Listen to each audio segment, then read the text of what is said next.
Futures back in negative territory this morning as investors look to take some profits after a brief, albeit, I guess, rally we saw yesterday coming out of that sell-off on Friday. The new variant of concern, the big cause for the dip once again. Both Regeneron and Moderna coming out saying that their vaccine and their antibody treatment may not have the same level of efficacy against this new variant as it did originally. So we'll talk a little bit about both here. Regeneron and Moderna leading to the downside as far as some of the COVID-related treatment and vaccine stocks are concerned. Interestingly enough, Pfizer in positive territory today. Travel-related stocks, as we saw back on Friday, sharply lower.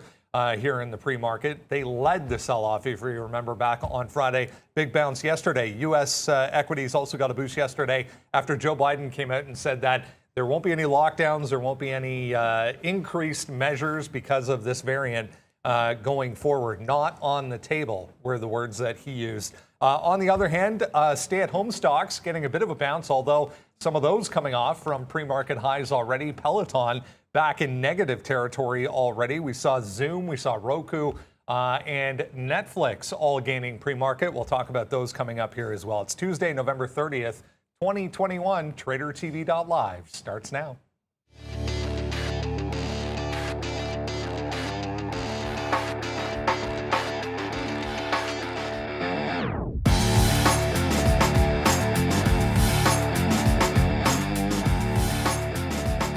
Yeah, there we go. Look at red numbers to kick things off this morning. Could be a lot worse. Obviously, we came in on Friday to much bigger decline. So only 1% right now for the Dow and the S&P, 0.5% for the NASDAQ. If there is relative strength to be found so far this morning, it would appear it is in the tech sector. TSX futures here in Toronto pointing to about a 0.8% decline. Crude oil back in the red as well on this news, 3% to the downside. Bitcoin was actually higher when I first sat down this morning, back to the downside right now. Ethereum, you can see, still in positive territory. You wouldn't know that there's any kind of COVID problems in the city of Toronto because traffic is definitely back to pre-COVID levels. So Arun is stuck in traffic. Sean, hi. Hi, hey, Brendan, how's it going? I'm good, man. How are you? Good, not too bad.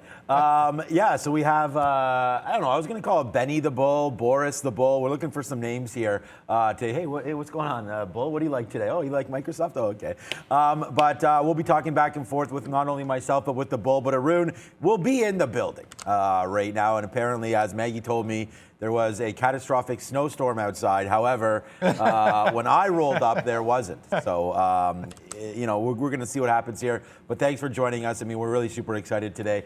And I mean, I hope you're doing well. And, you know, we'll be able to go forward here and take some advice from the Bull today. So that should be good. But no, look, today's going to be another wild day. You see the NASDAQ starting to dick down a little bit, down to 0.55%. The S&P's down 1%. You know, we're off of that nice little rally yesterday. We rallied back, almost erased Friday there on the NASDAQ as some names like Apple, like Microsoft, AMD, NVIDIA. A lot of these names returned to near or at all-time highs. I mean, we're not going to be over all-time highs, but today you come down and, you know, the Omicron seems to still be an issue. Yeah, it does feel a little bit empty around here. That's going to be an issue. Hey, what's going on? Will be an issue here today as we look forward to more trading. I mean, I'm going to have Moderna on the watch, although yesterday it was not a great name for me. We just, you know, went back and forth a little too much on that one. We'll see if 350 can hold. Yesterday, 350 was, you could see, a lot of trading here, all shorts. But we held 350 yesterday. We held 350 this morning again, and we held 350 on that dump down. I think that was on the mayor of New York there came out and said that Omicron is not hit New York yet, but it will. And, you know, down to 350 again. So we'll try to be patient with Moderna. Should be a fun day, Brendan. Hopefully we get a wingman soon. Yeah, case number 2, I believe, reported here in Ontario, in the province of Ontario as well, or 2 additional cases as well reported here in Ontario. So a matter of time, I feel, before it's, but I mean, they're saying that these symptoms are even less than they were before. I don't know.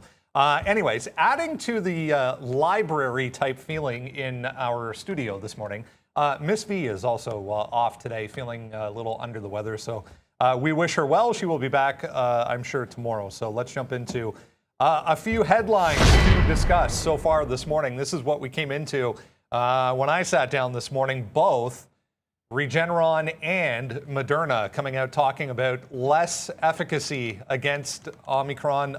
Remember, Regeneron has the antiviral treatment and the cocktail, they call it, and then Moderna coming out on the Financial Times, or in a Financial Times interview over in the UK, saying that their vaccine may not be on the same level as far as efficacy goes as well. And also said in this interview, Sean, that it may be months before they are able to prepare and get some sort of targeted vaccine specifically for Omicron out to the public. Well, I mean, at least they're being honest here. I mean, I think that there is a few, things that need to be figured out here. What is the efficacy of current vaccines, right? I don't think they know that. What is the severity of this new variant? Is it more severe than Delta? Is it more severe than, the original COVID? I don't even know what to call the main one anymore. But is the current variant any more severe than the other one? Is it any more transmissible than the current Delta or any of these other viruses? And then, like I said, what is the efficacy of the current vaccine? So I think there's three major issues here that we're looking at with Moderna, and not just with Moderna, but with Pfizer, with all of these vaccine makers. I think it's only going to be two names that we're going to talk about moving forward, as they've gotten the eye and the approval of, the FDA and WHO and things like that. Looks like it's going to be Moderna and Pfizer. I don't know what AstraZeneca is going to be doing, or Johnson & Johnson, but the only two CEOs and companies that I've heard from are right here. And I mean, is it going to take months? No. I think they're just sandbagging that number a little bit.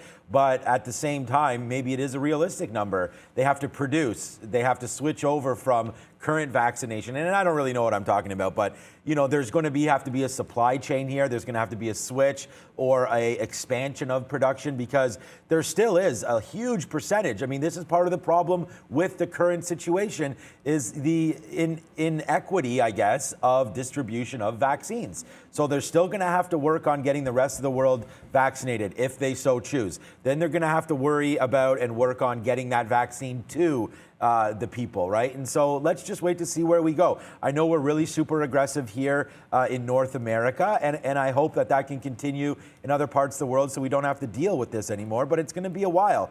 So when I look at Moderna, I mean, I would like to say too far, too fast, but we're back. It was 210 back a month ago on the 5th of November, right? That's going to be the bottom probably for a long time. And now you're making the move to the upside. Now we've held 350. Even before that dip, we had some interesting spots here at 350 where we went back and forth back in early November. We battled this 350, 340 area before eventually starting to go to the downside there. And then same thing's happening right now, where we had a 350 top on Friday when there was low volume. And then yesterday we had the 350 bottom on decent volume. So let's wait to see if Moderna holds that area. And then if we're going to look to take out the tops, then, I mean, you have this 370. But, I mean, other than that, I don't know what you think, Arun, or the bull over here. But to me, that makes a lot of sense. Maybe I should turn him a little bit bearish. But I think that makes sense. And I don't know what you guys are thinking. Put in the chat if you guys are, going to be going long, short, or an avoid on Moderna. We don't have to trade it today. And I think yesterday maybe I over-traded it a bit. And again, I mean, I don't think I did. You got to sit here and make money, and you got to make the trades, and you got to try your very best. But we shorted.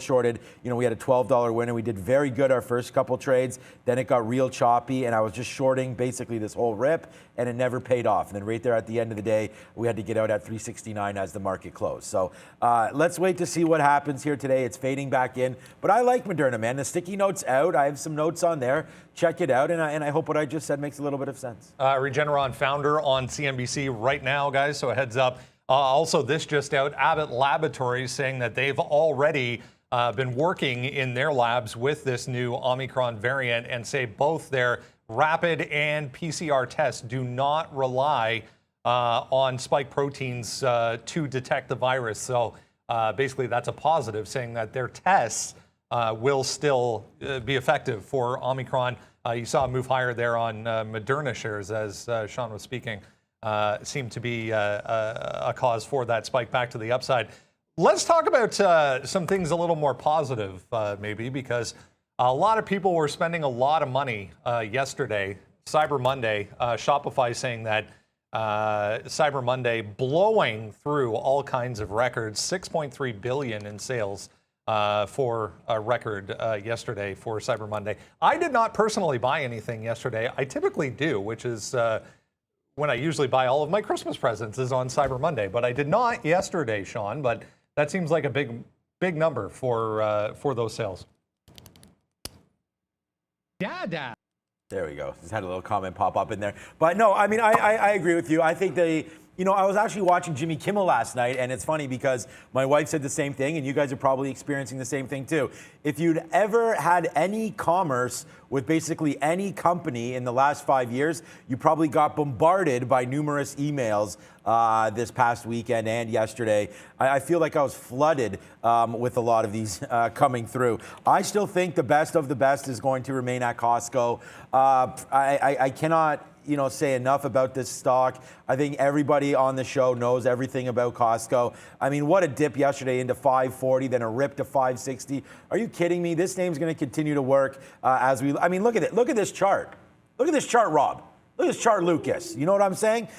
Even the bull nodding his head right now. He cannot believe that, Costco, this is just a 20-minute chart. This is just in a week or two here, straight from 5 bills up to 560 and still motoring. And that's not even that bad. But let's look at the daily chart here for Costco. You like that chart? How you like this chart? Back in March, this name was $300. This is Costco. Like, as if we don't know about this story. Look at this. Straight to the upside. And how many days in a row here for Costco? Like, if you go back to October 18th, like, you have, what is it, like three negative days? Like, one significant one there, which is not even significant. And then a little bit of a pullback here into 5 bills. And then it's like, okay, 1, 2, 3, 4, 5, 6. I don't know what that red day is. They were even positive on Friday. So, I mean, Costco continues to work. A name that you may want to look at here. And I don't know. I just think that Walmart, and I know that how this works here in Ontario, and I don't think we're getting, or in Canada for sure, for Ontario for sure, for Canada maybe. But, Walmart will work in a shutdown times. I don't think we're going to be shutting anything down anytime soon. But you see Walmart's a nice little kind of a safe place to hide right now. I don't think it has too much more downside. If it does, it stops at about this 136, 135 area. We are under the 50-period moving average. We're bouncing off this 200. Normally, we like to buy names at, on these levels. But Walmart's a nice place to go. Macy's also, man. I mean, what a great run Macy's had. I think that was all for gays for sure, up to the upside there. Like that little run there to 37 was crazy. We've been shorting this name and we'll look to continue to do that. But what a great run for Macy's as well. I mean, in the retailers, where else are we really going to hide? I mean, I want to say a little bit of an undercover play. And if people want to talk about Amazon and things like that. But honestly, Google's another one of those names. They're going to wind up having a great Black Friday and a great Cyber Monday. We talked about I have the Pixel 6 right here as well. Brand new phone. You can't even get them anymore. So, I think that's, at least here you can't anyways. Arun's been waiting a couple months for his, and then Prad looked at the price tag and turned around on that one as well. But, I think Google also another place where you're at its highs. They are obviously in technology. They're a nice little place to go as well here if you are nervous about future variants and what we're doing with the market. So as I just look up here, those are the names that I'm looking at in the retail spot. I'm not really big into any retail stocks, and I'm not calling Google retail because it's not, but I just think that this is another one that probably had a good Black Friday and Cyber Monday. I mean, and then the biggest and the baddest of them all, Amazon, has been going sideways for a little bit. It's broken out over the last little while. But again, Amazon with Prime, I don't know, when is Prime Day? I know that's nowhere near now. But you can see they've sort of been struggling as well. Chart looks very, very similar to Walmart, except for we are above the 50-period moving average, trying to make some of these new lows. So I think that if you're watching some of these names, there's a lot of opportunity here. Amazon also has AWS, right? So there's just a lot of catalysts for a lot of these names. And I just believe that honestly, and I know people are saying I got it pretty right when we talked about the vaccines there. This economy, and I was talking with my father over the weekend, it's pretty damn strong, man. I mean, you guys are going to see a jobs number. You're going to see a lot of these numbers come through, considering that we have inflation, right? Corporate profits are nearing or at all-time highs with some of the ratios that we're seeing out there. The consumer, Brendan just said it, the consumer remains stronger than ever. So the backdrop here, housing still very strong. I mean, especially in our environment, rates are still low. The banks are still kicking, man. So I don't know. I look at it and say, hey, if we can get through some of these health concerns, then I believe that there's a nice little bull run here that's coming, if not just continuing. It's been literally a 10-year bull market. Dun, dun, dun, dun, dun, dun, dun, dun, dun, dun, dun, dun. Our savior is here, but just playing around. Arun is now in the building. Arun, take your time, grab a nice tea, and we'll see you very soon. But we've been holding the fort with you. I like that music, guys. That was very, very appropriate. I have removed the bull from said chair, and we're going to be getting ready to rock and roll. Arun has made it through the scary snowfall that hampered Maggie's trip in this morning. U.S. Here's another headline just to kind of accentuate what Sean was saying there. U.S. retailers and apparel makers all down this morning for the most part on this news of a lack of efficacy for some of these treatments. Let's shift over to Twitter. A couple of analysts throwing their opinion into the ring after what we learned yesterday. Jack Dorsey obviously stepping aside as CEO of Twitter. So both JP Morgan and Piper Sandler coming out this morning, actually speaking kind of positively on this, saying, you know, it wasn't necessarily a surprise that it was happening, but more a surprise on the timing of when it was happening. So Twitter was trying to get back to positive here, guys. Yeah. Hey, Arun. Yeah, what's up, Arun? I guess you got to get your mic on. We'll talk to Arun in a minute. Yeah, so I think, look, I was going to talk about Twitter a little bit later, but we saw Jack Dorsey. The guy basically failed for Twitter investors. I mean, there's really no other way to say it. Google is up 6x. You know, Square, his other company, is up like 30x, you know, from its lows or from its IPO time. Of course, Square's a different business than Twitter. But Twitter's been real bad, man. I mean, I don't know if I can go over, I don't know how far our charts will go, but even if I go over to a month time frame here, it's been dead money. Twitter had an awesome opportunity there. We had our former president, not our former, but your former, if you're in the United States, I just say United States, President Trump, basically abusing, it's not going to load back anything, basically all over Twitter, made Twitter relevant again, you know, make America great again, make Twitter great again. And, man, I really wish this would load up. Maybe I can get it on a different chart. Let me see if I can do this. Anyways, the idea was that they still weren't able to monetize during that period. I'm going to just try to call up a monthly chart here on eSignal. And I just feel like this is a great change for Twitter shareholders. You know, they haven't been, this actually did go back far enough. I didn't even realize what this did. So this is from 2015. So my bad, this actually did go back far enough. So here's Twitter back here, right? Comes out $41 all the way back to October of 2013. So this is when Twitter comes public, $41. Twitter came public at $41 in 2013. As far as I know, they didn't split. As far as I know, nothing's happened here with Twitter. So imagine you got your money in to a tech company, social media, something like that in 2013. Close your eyes, pick any other company and put it on a monthly chart, okay? Unless I'm missing something here, honestly, like this is back to IPO pricing. Like the highest we ever got was $80, which was just not too long ago, back in January. I mean, this is the Twitter chart. I mean, I like to say thank you, Jack Dorsey, but honestly, don't let the door hit you on the way out. I mean, I'm a shareholder in Twitter, and it's just been super disappointing. Whether or not you picked up the bottoms here, but even if you did that, you're up 3 times. If you picked up the very bottoms in December of 2000, I mean, we could look at any other stock. I mean, there's been lots of stocks that have, you know, doubled or tripled, quadrupled, things like that. I mean, I can't even look at, what about Snap even? I mean, even if we call up Snapchat, other names like that, you know, there's going to be other disappointments. This is still going to be the Twitter chart. But I can't say it enough. What a disappointment Twitter's been, and I'm just embarrassed that they haven't been able to monetize a little bit better as a shareholder. Look, regardless of what you think of Jack Dorsey, honestly, I'm just looking at the stock price. This has nothing to do with the guy, anything like that. But, you know, Snapchat came in 2017. You know, that's at least almost triple, double now, but 2.5 times your money. You know, on Snapchat, which people were like, they're well behind, you know. Anyways, that's my thought on Snapchat versus Twitter versus everything else. So today on a minute chart, as we'll get Arun to get logged in here, you know, yesterday we had that big spike up in the morning, and we talked about that live on the show, and I was like, why are we even up 13%? You know, that was ridiculous. Then all of a sudden we closed the day pretty red, actually, because we closed it the other day at, what, 47? And then yesterday we closed at 45.50. And now today we're bouncing around those same levels. I'm disappointed. I don't care who the new CEO is.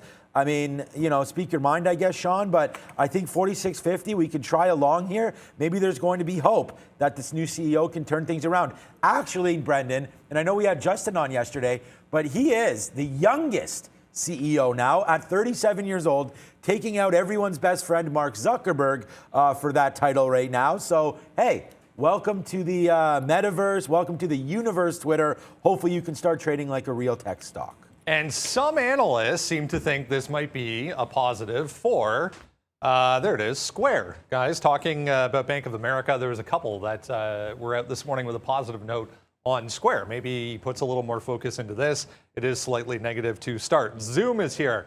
That Applied DNA, APDN. We'll talk about that on the COVID front to the upside today. Costco's here. CGC back to the downside. Solar Edge.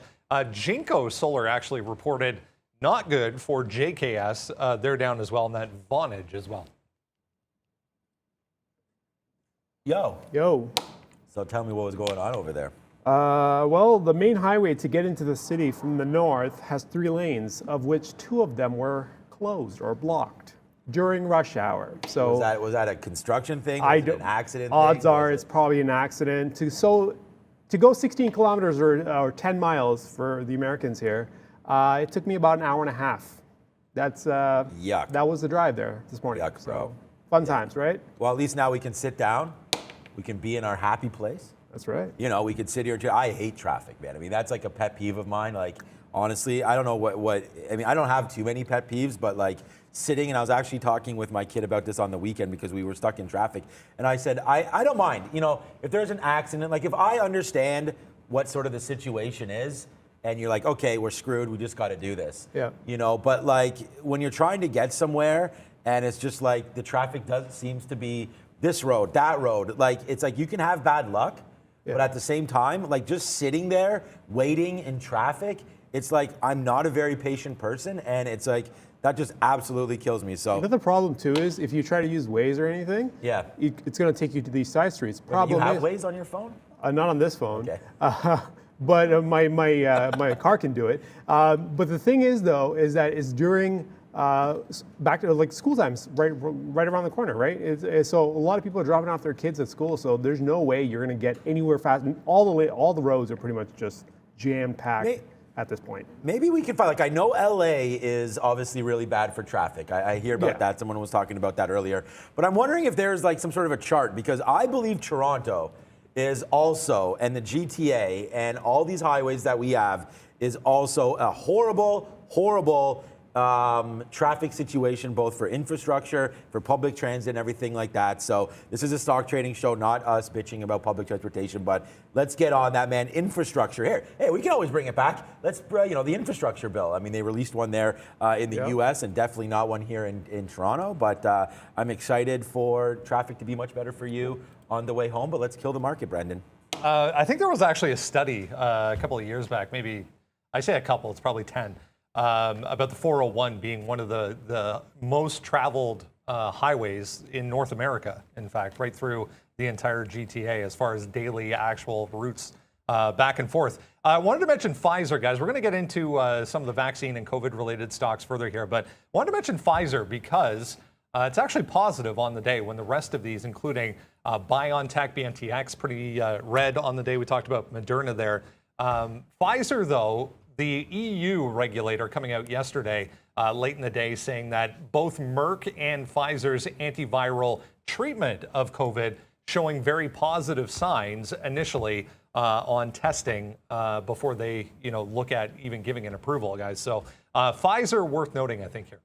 The crazy thing with Pfizer is I was actually looking at Pfizer when I was here on Friday with Neil compared to the other names that were moving.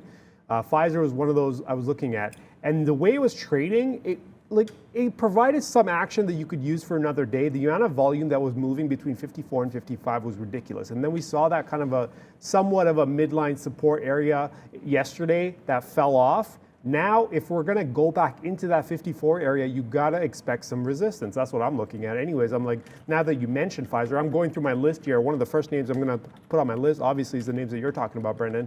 Pfizer. As we move towards that 53.50 into 54, I'm very curious to see how this volume comes in. If there's going to be resistance, you've got to look at the potential short.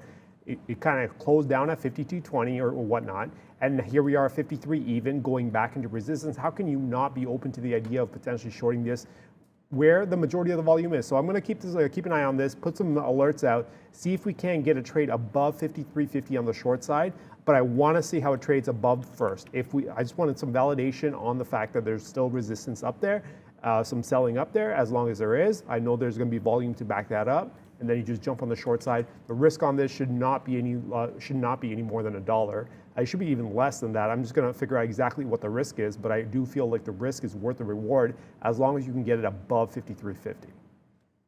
Yeah, I was actually thinking a little bit, not the opposite or anything like that, but I was actually wondering yesterday, why this even happened when I looked back at it in the afternoon and at night when I was looking at some of the names, the action and trying to get ready for today and stuff like that. But I don't understand why Pfizer dropped like this. Moderna didn't drop at all yesterday. It was up. And I just think that BNTX, BioNTech, and Pfizer, plus Pfizer, like you mentioned there, they have other remedies. They have other things in the pipeline for COVID and for, the thing about it too is they actually do have some patent issues coming up. So that could be a problem. But again, I think we keep talking about Moderna all the time and we talked about Pfizer just as much. But yesterday we both, I don't know if you traded Moderna. No, you did. You traded NVAX. No, yeah. It's like we don't give enough love to Pfizer. And yesterday, I'm not sure what this was all about. So I think if you're going to buy any name right now, Pfizer's well off these highs, recent highs, and I don't think much has changed for them as far as their game plan. So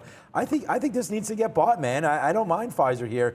This was a 1 month. What did I change? I changed my daily chart. So you're going to be able to see here, even when we go over to a daily chart, Pfizer, I know you just talked about it, but we just touched, I think it was all-time highs, 56, 55, 50, something like that, upside. And now you just faded back in. I think that we like the long down here, 50, 51. So we'll see if we can get that, but you're nicely up today. I'm going to try to play some momentum to the upside. Would love to get long off of any dips. So, just another name being added to the sticky note here today and to some of these plays. So I think Pfizer needs to be bought. Let's just check out here. And again, I would like to see what Arun was talking about. I'd like to see some support and some strength and or some weakness because it could be completely wrong. Yesterday I was shorting Moderna. That only wanted to inch up. There's Pfizer right here on the imbalance, and these are market on open orders. So often, Arun did a great job yesterday, and so did you guys as well, asking us questions about what this all means. These are orders that are now pending for NYSE stocks that are going to get executed at the open. And what it does is it gives floor brokers, traders like us, the ability to see the open orders, and then we can offset these. So right now, there's a sell order in, for example, on Ford, right now to sell 200,000. See, now it's 199. So someone just put a market on open buy for 2,000 shares, pairing this off. So if this remains 199, that means you're going to get a market on open order that's going to be filled. There's 200,000 shares right here on the bid. So to me, if I look at this and this all stays as one, Ford should open at 1950 because this sell order is going to run into this bid there. So that's going to pair off. And this is a limit order, which is why it's not pairing off right now. See, now it's 194. So someone put another 5,000 shares into the market on open for a bid, right? And so these all get paired off. So right now, space, or you know what? That's actually what I wanted to look at. Pfizer right there is a bid. We're just talking about it. You know what we haven't looked at in a hell of a long time? And honestly, I wish Neil was here because Neil was talking about buying this thing at 24, at 28, at all these names, and it's not throwing shade at those calls. I've made calls like this as well, but I wonder because he's thinks he wants to go into space one day, and I hope he does, and I hope we all get that opportunity if it becomes much more affordable. But what is going on with Virgin Galactic? If you're in a spot right now where you like this name, you are now basically at levels that need to be bought.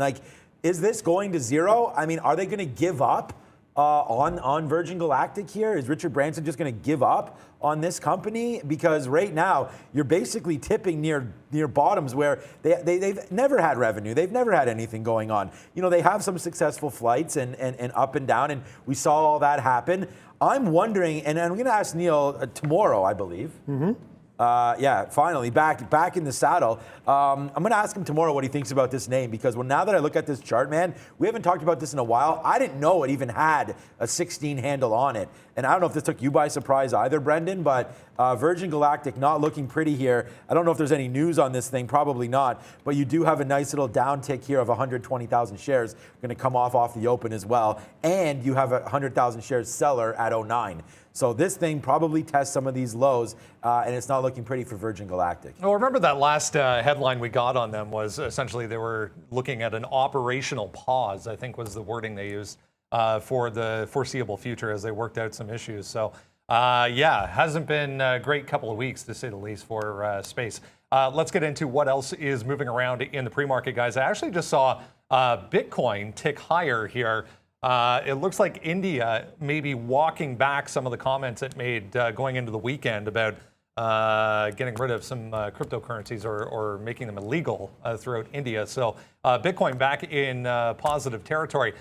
Otherwise, that is, guys, the absolutely free for you watch list. We send it out every single morning before we come on at 8:30. That is the link this week. We're so happy that the watch list is brought to you by Manscaped. Go to Manscaped for the holiday season. You can use a QR code that'll be at the bottom of the screen and get 20% off.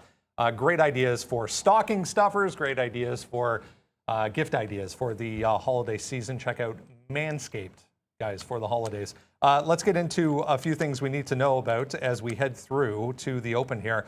We talked about Moderna just to kick things off. If you joined us at 8:30, for those just joining us, guys, if you missed it, the CEO in a Financial Times interview over in the UK saying that, their vaccine may not be as effective as hoped against this Omicron variant.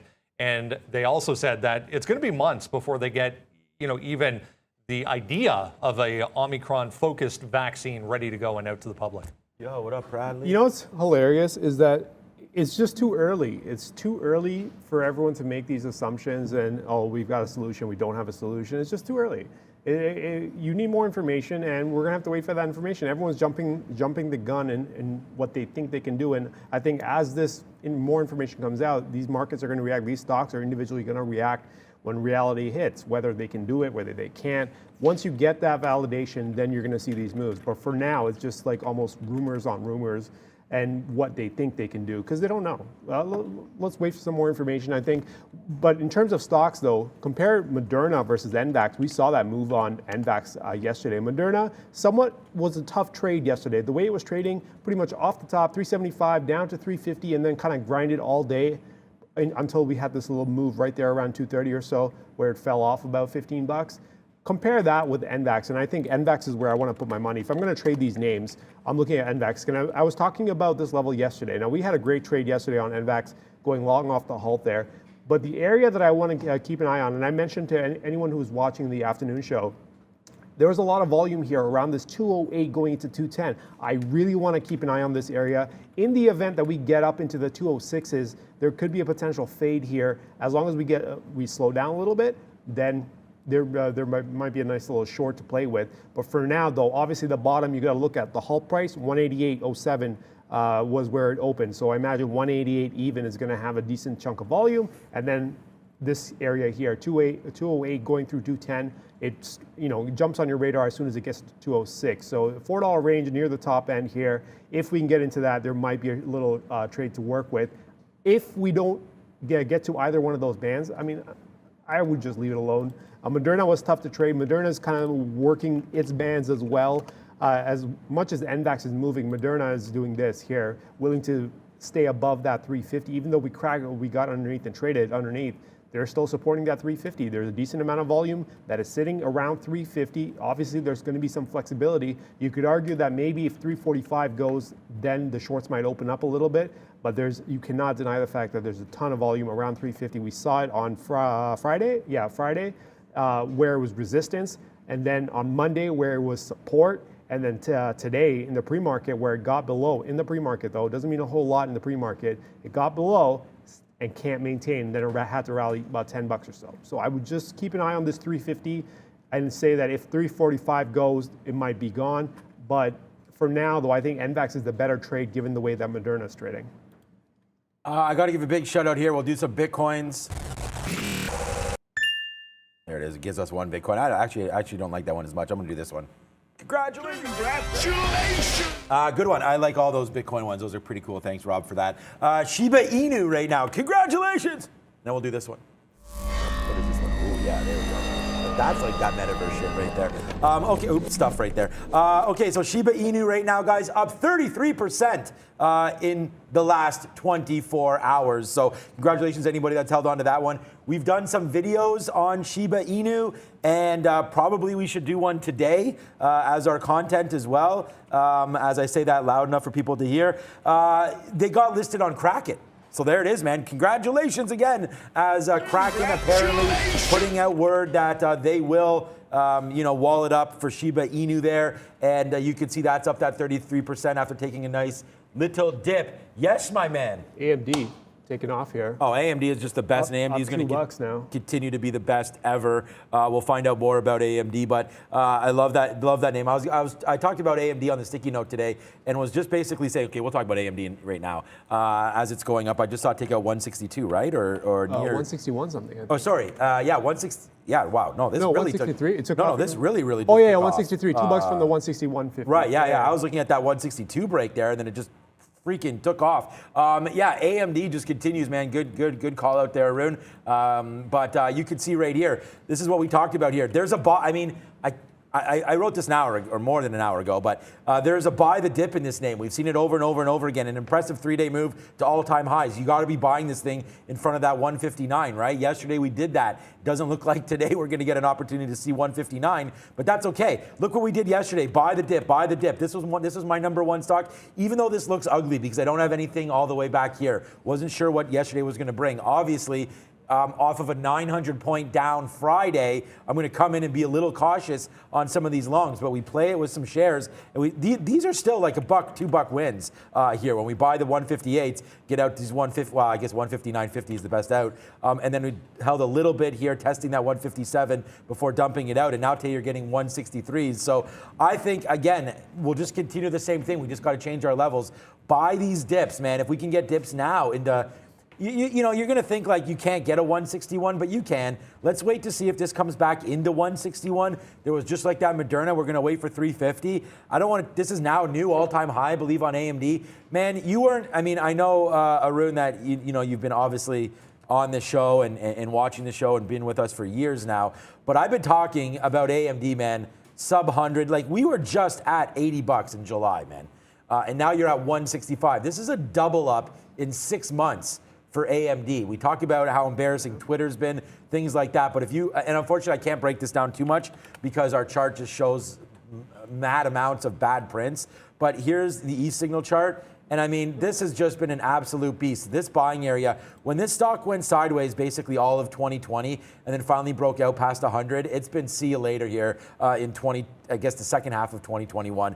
Basically nothing but sideways movements. I mean, look, we have the dip down here, but since we recovered back, I guess, in July of 2020, it basically did absolutely nothing until July of 2021. This is 1 year right in here, guys. So in 1 year, we topped out at 100. We came back in. We retested that. Like, how good is that 75? I know Brendan got some shares there. So did I. We also loaded up down here at $50.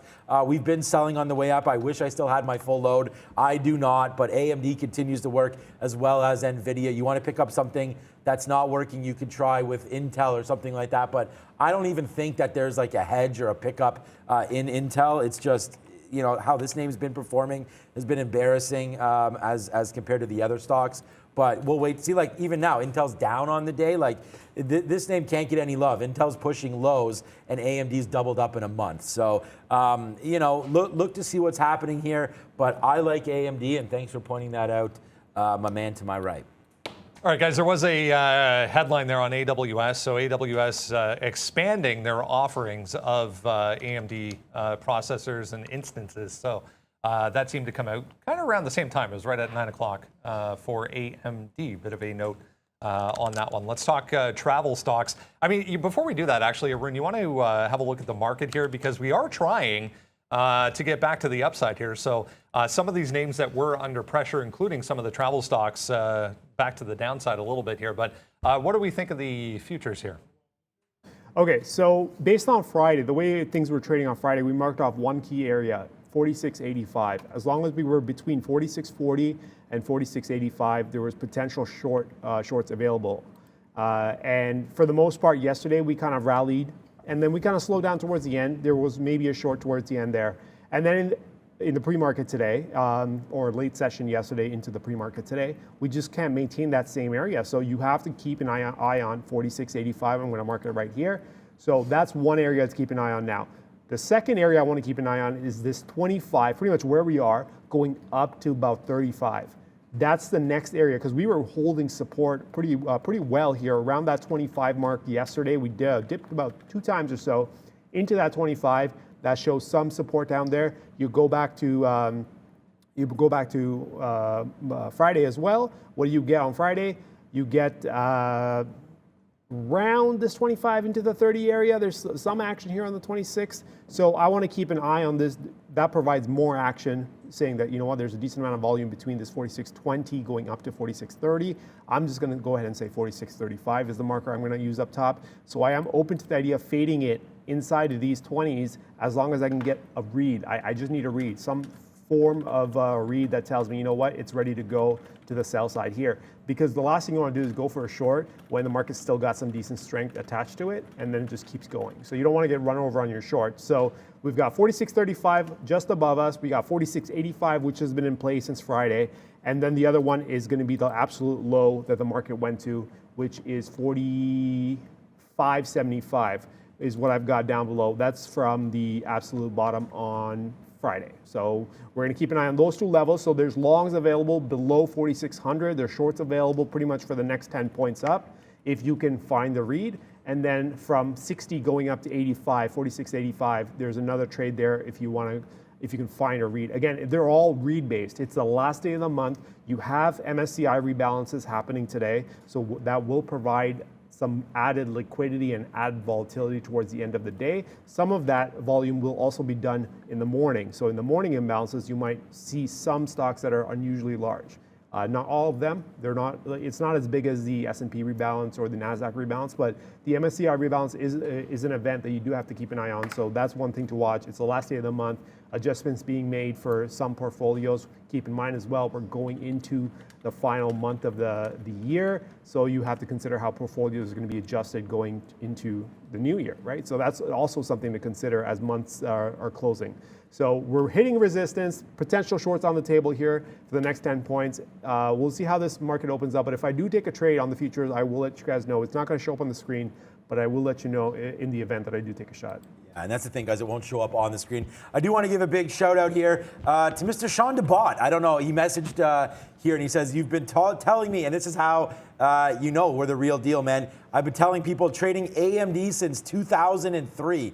So thanks for that, Sean. And I gave you a shout out here on the chat, but I don't know if you've left. So that's why I'm calling you out. What's up, Sean?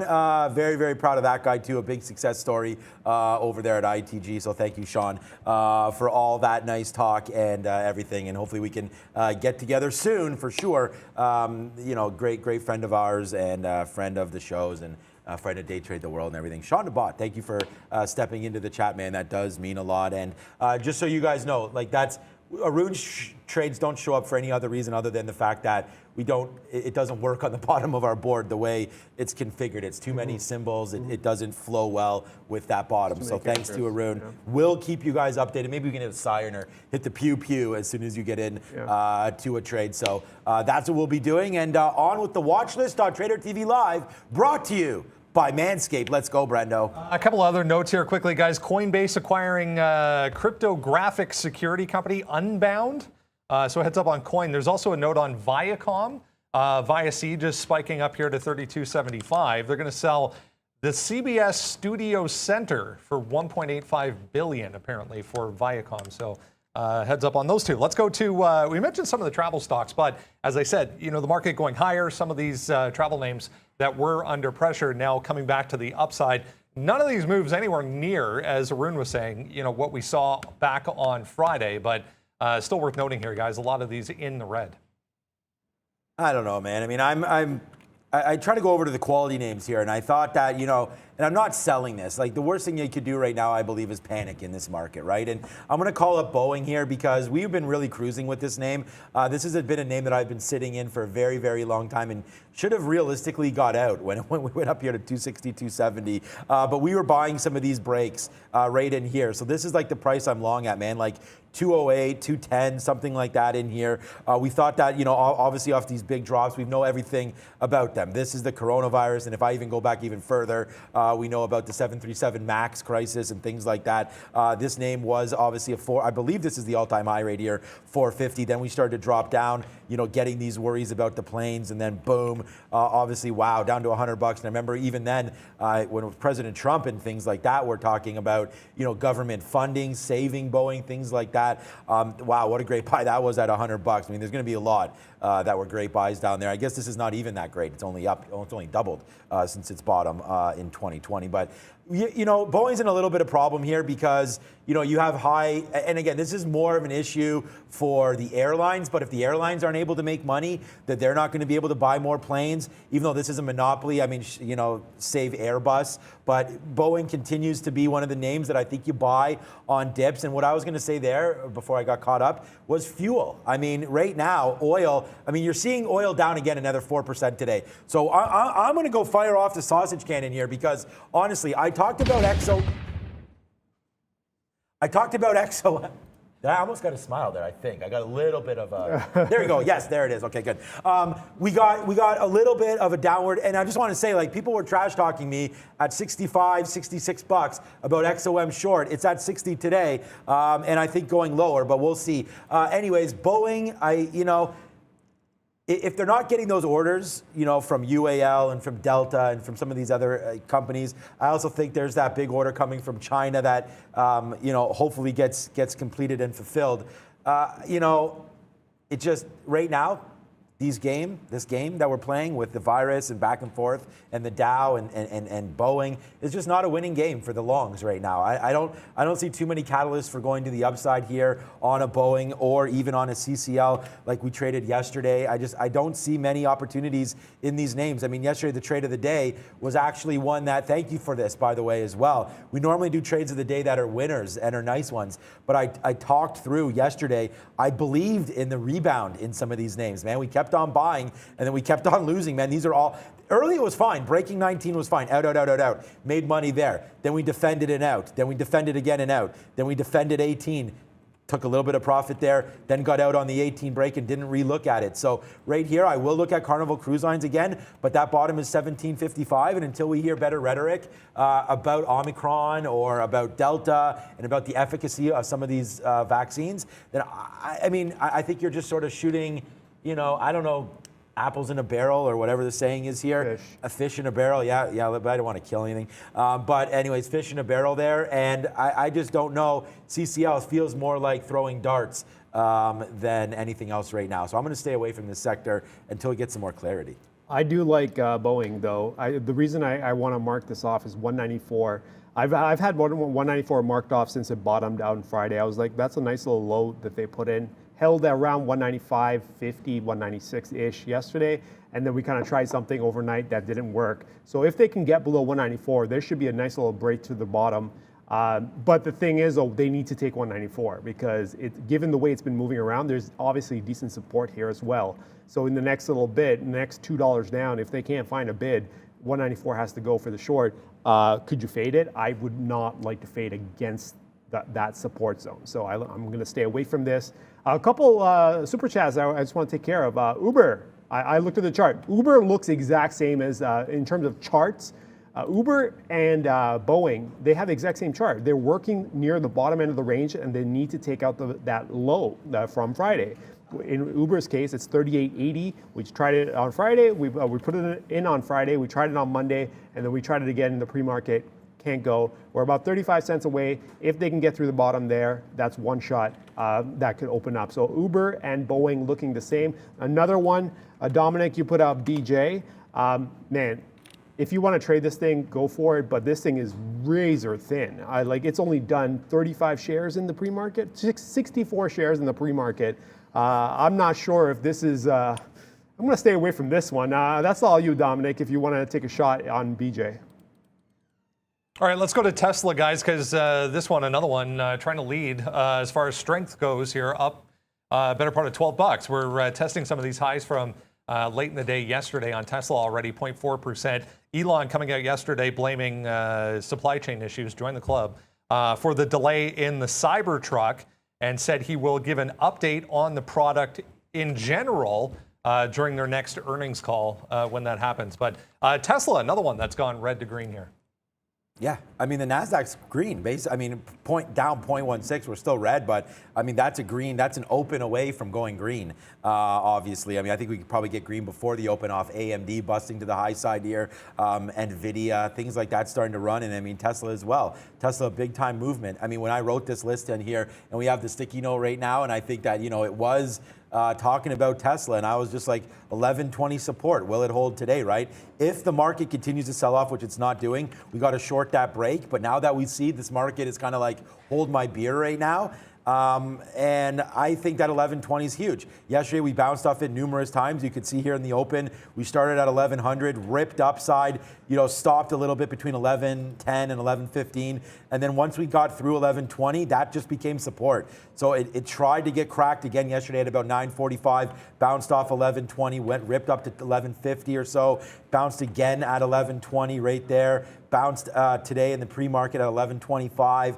Now you're making some of these new higher highs. So I don't think it's blaming, supply chain for anything. It is what it is right now. The U.S. apparently, I guess it was Joe Biden, President Joe Biden. Oh yeah, I read someone saying that I need to stop saying President Trump, but obviously here in Canada, maybe I don't know the proper method here, but like I still think you say President Obama, like President Clinton. Like I don't want to say it because that it's Trump. I always thought that it was always you always kept that not designation. I don't know what I'm saying, but kept that title. Thank you, Rob. Kept that title. So that's why I keep saying it, not anything else. But anyways, President Biden, I thought was going to be working on this supply chain. Correct me if I'm wrong, but former president. Okay. Oh, say yes. See if people are still saying you still say president. So okay, I don't know what the right thing is here, but like I'm always seeing like President Nixon, President, everything. Anyways, just don't put the president in front of it. Just say Donald Trump. I don't. Yeah. Yeah, people call Obama Obama. I would do whatever. Right? I would do whatever is right. I mean, I don't care. I mean, I'll say Barack. I mean, whatever it is. But if I just say Donald, people might think I'm saying Donald Duck. Who knows? Maybe it's the same thing. We won't go there. Okay, so upside right now on Tesla. I like it. I don't see any problems with this. The EV space is strong. I prefer Fisker. We wrote that on the list there. And I will do the research tonight. I'll go to Wikipedia, and they never lie, right? The internet never lies. So we'll find out what the right way to say former presidents is. And maybe that is right. Maybe it is former President Donald Trump. Like I've heard the most, anyways, is you put former in front of it. But yeah, it's still president. Let's talk, guys, about a couple other things here as we get closer to the open. AMD, another one. I mean, we mentioned the entire chip space. There was multiple analysts coming out with positive note on the chip space. There's a couple of positive notes on AMD itself. Here we go again, the NASDAQ trying to lead, guys, and these are going to have to help if it's going to. Okay, I was just looking at a chat. Well, chat's going nuts, but Maggie posted something in an internal chat saying Dominic sent another super chat, so I just want to get into that before we go. Calling me Miles Morales. Well, thank you. I appreciate that. What was the stock now? I forgot what the stock was. I don't even know what we're talking about. Was it? AMD. AMD. Oh, AMD. Oh, AMD. What's that? I thought we already talked about AMD, but we'll do it again. Go ahead. I mean, I've already said what I've said. I mean, you just buy these dips, man, on AMD. We've been continuing to be successful here. Yeah. They have that deal with Tesla. You're going to use their chips, and it just continues to soar, man. I don't know what you're looking at on the charts there, but you had a nice trade there yesterday. And yesterday, yeah, towards the latter half of the day when we took out 160, that was a nice little ride in the afternoon. But the problem is the weight's moving today. Where do you go with this? Like, this is the 5-minute chart. Activity is pretty much around that 160, and once you take 162, where's your support point? Would you go back to going long 162 and put 160 as your stop? I'm not sure. I want to get involved on AMD based on the way it's looking right now. I might wait a little bit as we go further into the day, get some more trading done at new price points. But I don't want to kind of play around this game because the move was just aggressive to the upside. And if you can't get in immediately where it takes off, then the window's closed for that trade. So I like to stay away from this. I'm not sure what else I can do with this. But we'll just, oh, it's 9:24. Okay. We're getting on now. Baby. We're getting on, yeah. I was like, futures, should we do futures again? But I'm like, yeah, futures still climbing. Are you to in the anything upside. yet? Or? Nothing yet, no. Futures climbing towards that 30, so it looks like there's going to be some buy-side bias going into the open, which is expected. And this is why you don't step on the short immediately. You want to be careful on how you decide to take these shorts. I'm keeping an eye on whether we can actually get back underneath 20. I think if we get underneath 20, there could be an idea for a short still valid, but respect the fact that the market does want to go to the upside. Imbalances come out in a few minutes. They should be out. I don't understand what the rules are anymore, because they used to be 928 for NASDAQ imbalances. Let's take a quick look at these imbalances. They used to be 928. Yeah, they're out. And then they changed it to 925. But now I'm starting to see that markets react at 928 instead of 925. Yeah, NASDAQ imbalances I think there's just are bigger out. updates coming At 928? At 928 maybe. But I have them here if you guys want to come to my screen real quick. I mean, it doesn't look like the imbalances are going to be too much here. Naked Brands comes out as a bid, but 186,000 shares, nothing. Wish, unfortunately, Context Logic for a lot of you there who like this name. That's wow. See, like there's so many. I'm in PaySafe, guys, and Clover. Like I understand how bad these are. Even Alibaba. Like, what are you going to? Holy crap, that's going to be to 125 soon as well. Let's just get on in this. There's space as well. Lots of names. It should be lots of names to trade today. Neither of us is in position, but I do agree. It does look like that Manscaped thing is stuck. I don't remember the last time I saw that off the board. But let's go over to Brendan at the big screen. Check out Manscaped, guys. Use the QR code. 20% off. FWBI, bottom end of the list. This is kind of COVID related. They had a treatment for gastrointestinal infections that was caused by COVID. That was approved by the FDA. So pretty clear levels on the daily chart. We'll start off here, 280, 320. Came into play going back a month or so ago. And then above that, you got to go all the way back to 380. So 280, 320, and then all the way to 380 for FWBI. There's a bid that seems to be kind of walking this thing up towards that first one, guys. So a name that's interesting. I didn't realize that. I just confirmed it. Thanks, Brendan. Yeah, hit that Manscaped QR code there next time it's up, and you get 20% off. I mean, that's honestly that's good. I think hit that up if you guys can. I did want to talk quickly about Roblox here. This 130 I think gets taken out today, so that's a startup level on my sticky note. So we're going to be looking for that. I mean, I'll put some bids down here. 124.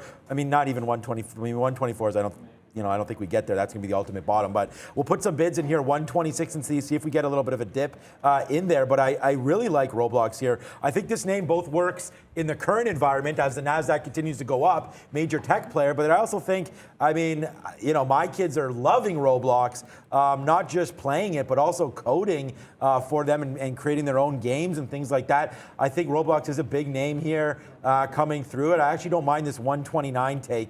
The only problem is right now, a little bit of light volume. Actually, 180,000 shares isn't bad, but I'd rather take this 130 out. I just hate busting tops with decent shares off the open. So because you could just rip up and then, the real sellers come in and then next thing you know, I'm long at 130, averaging down at 127 and change. So let's put some bids down here, see if we get some stink ones going through. But if we take out this, I'm going to be long. I'm putting in a bid right now to take out 130. We take out 130, I think Roblox flies a little bit here. Who's going to do the bell? Lucas? As long as someone's getting ready to, is Pratty there? Who's Sean, Maggie, you want to take a quick look at, we'll figure that out. Yeah, Sean, go take ahead. a quick look at Rivian. There was a super chat. I know Rivian's one of your favorite names. I'm looking at the chart going, what do I do with Rivian? There's not a whole lot. I mean, it's sitting around 120 right now.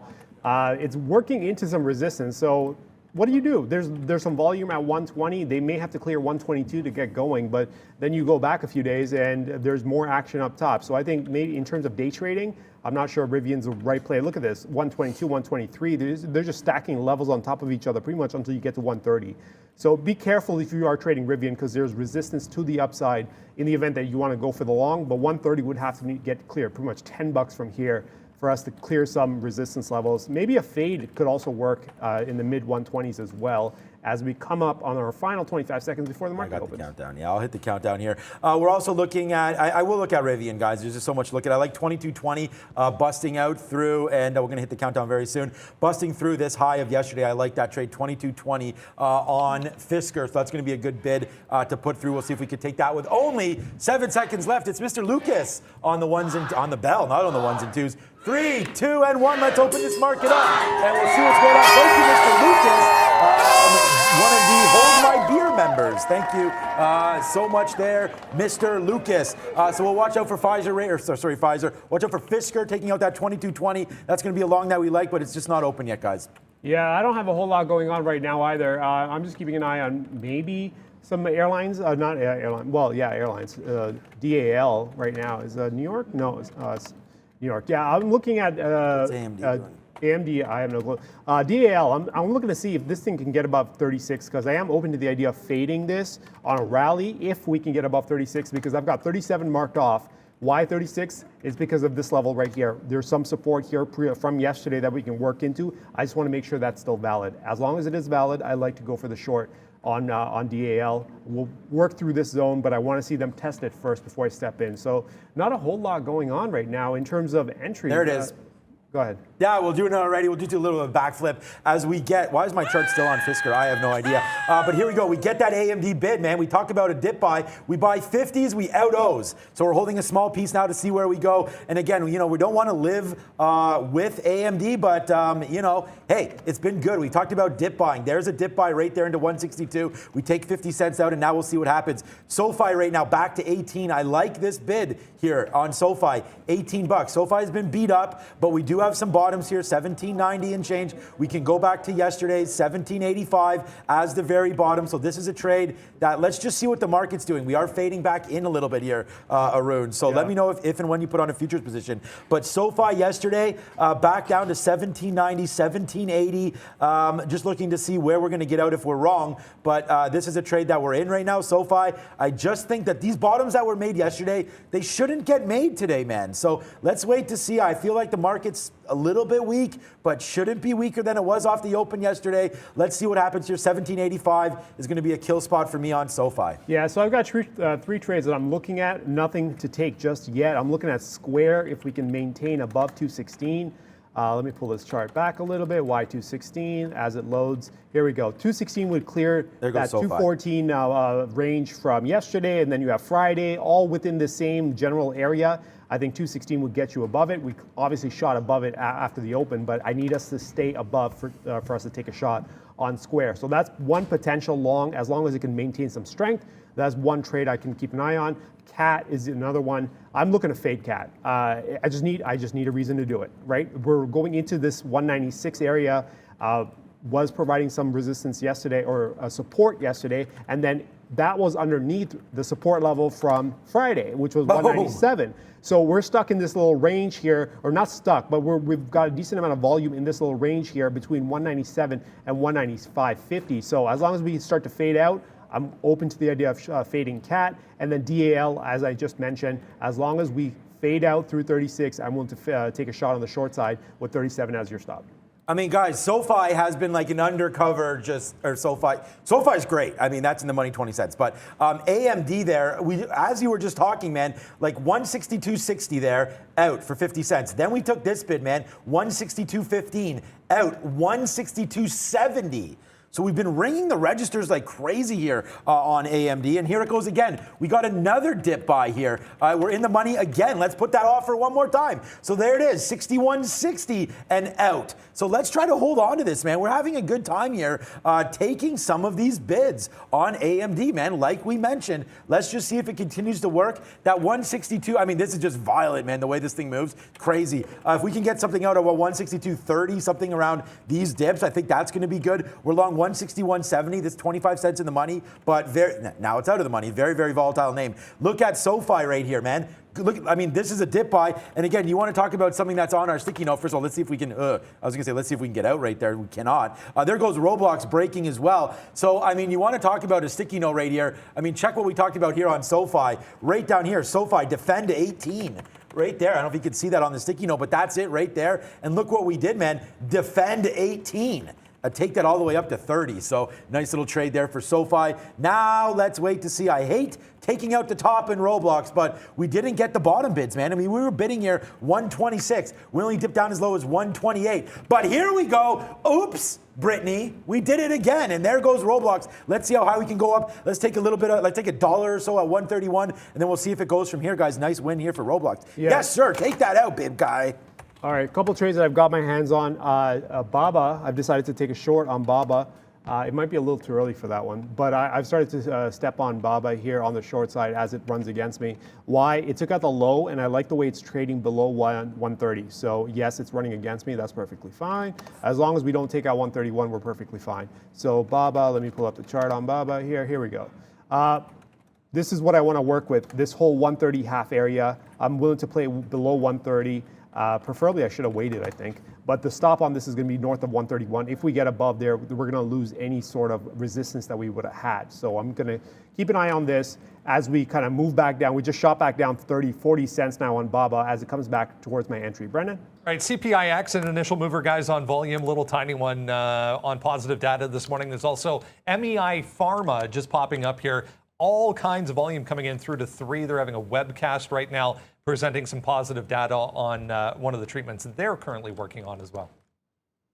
All right, guys. I mean, we are just loving it again here today. Like, this is going to be just hopefully, we're still early on the month, but everything working out, man. AMD now $1 in the money and now it just comes right back down. I mean, look, we just got to 162.95. Are you for real right there? Okay, so I think we got to look at this one more time as AMD, man. I mean, look where we're long down here. We'll see if we can't let this continue to go, man, for us on AMD, but we're taking the profits. It's been very, very volatile. We'll go definitely with some hot dogs firing off the cannons right now as there goes Roblox. We talked about that early on. I hope some of you took this trade breaking that 130. You're now at 132.50. We'll see if we can hold on to that one. And again, it's Roblox is doing all of this while the NASDAQ is going down. So, keep that, remember that anyways. I don't know if this is going to be a win or not. We've already taken a decent amount out, of AMD. We're in the money now, 50 cents. It did get as high there as $1 or so in the money, $1.20. So it seems a little silly to take that 50 cents. But, if this NASDAQ is going to fail today,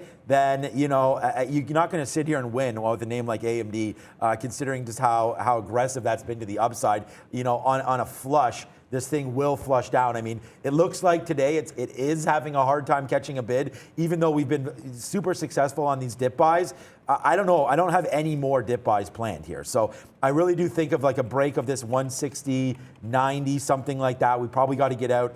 These are some of these pre-market lows right here. And I know we talked about dip buying into here, 159. Maybe if that comes through, we got a nice bid in this name earlier. So let's just wait to see on that one. I always dump shares too early. And like now I'm going to get that same experience here with Roblox when I feel like I'm $2 in the money and now I'm nervous that this comes back in. So let's just watch out for our Roblox trade. But right now, AMD long, Roblox a huge one, and SoFi, wish we took out that 30. Maybe we'll take another bid here at 27.28.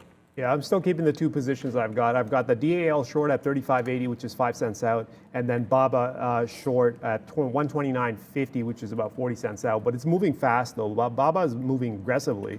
Now it's back 10 cents out. So here it is. Here's Baba refusing to go above 130. And there you go. 30-cent break on Baba through 120. Now it's 20 cents of the money. So it's moving around quite a bit. So we're going to have to wait on this. Futures, I might be taking a trade soon. I don't know. If we can maintain some more momentum to the downside, we can definitely get going. So I'll keep an eye on that. CAT, I think that trade has closed here. I remember I wanted to see how we played through this 195.50.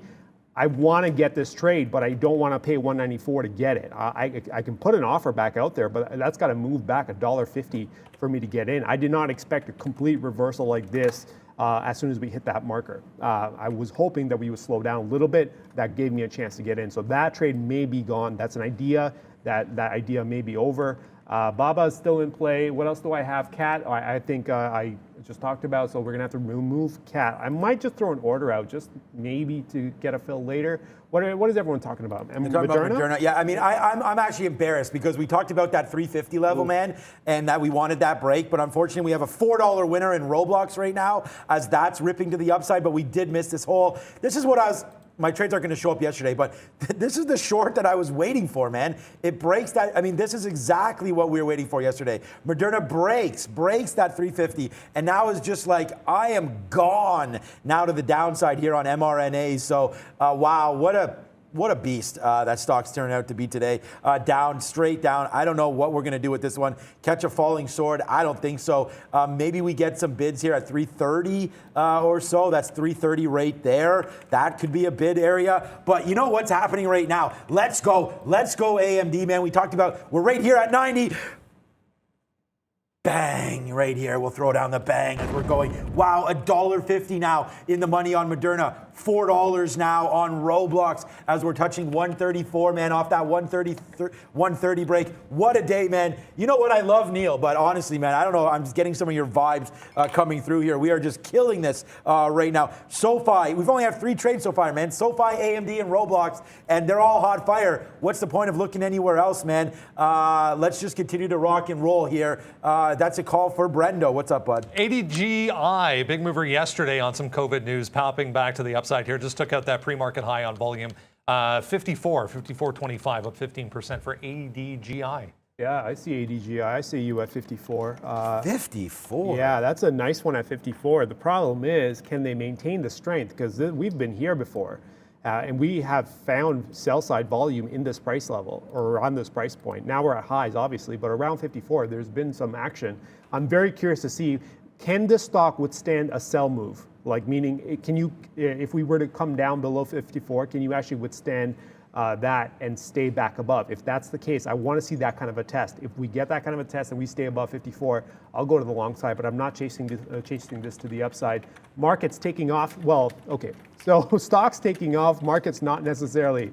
So I'm noticing that BABA just shot up about 40 cents. DAL shot up like 10 cents. And then I'm looking over futures, looking for a move up. No, futures does not want to shoot up back above this 25. Remember, this is the area we're looking for potential fades anyways. I'm just making sure that the buying is done before I decide to go in for the short. So we'll keep an eye on this. We may be close to taking a short, but not just yet though. I want to make sure that the buying is done before I step in, but we're just going to maintain our 2 positions here and maybe find some more as well. Yeah, stocks to trade. There we go. And we'll also hashtag day trading here. As we talked about this here for Roblox, guys, you know, a big move to the upside. Oh my God, we did get that. Yeah, that's right. Look at that. I mean, again, here goes AMD, and just to talk about it, we sat there, we hit that big banger there for you, and now we are very, very light on AMD. We're almost out of it. We talked about, I felt like today that is just, look at the NASDAQ right here, guys. You know, it's flat. I mean, we opened up right here. This is basically where we're open here on this name, and you can see AMD down $2 and pushing lower here on open. So yeah, we're getting out of this stock now. It's not trading properly here. It's a little bit weak, but I mean, you know, that's why we got to get out when that kind of stuff pops. Roblox, $4 in the money. Let's look to see, is there an area of concern here for me on Roblox as we get ready to look? Yeah, I mean, I'm a little bit, if we get to 137, maybe we could talk about getting this out. That would be $7. Now we're 450 in the money and taking out new highs right now on Roblox. So we do have a little bit of an area here, 137 and change on our, wow. Look at this chart, man. Boom, boom, boom, boom. We're also long in our own account on this name at 77, but we have been trimming a little bit there as well. So let's just watch this continue to go to the upside. I'm going to put an offer, man. Let's just do that, 137.50 or so on Roblox, guys.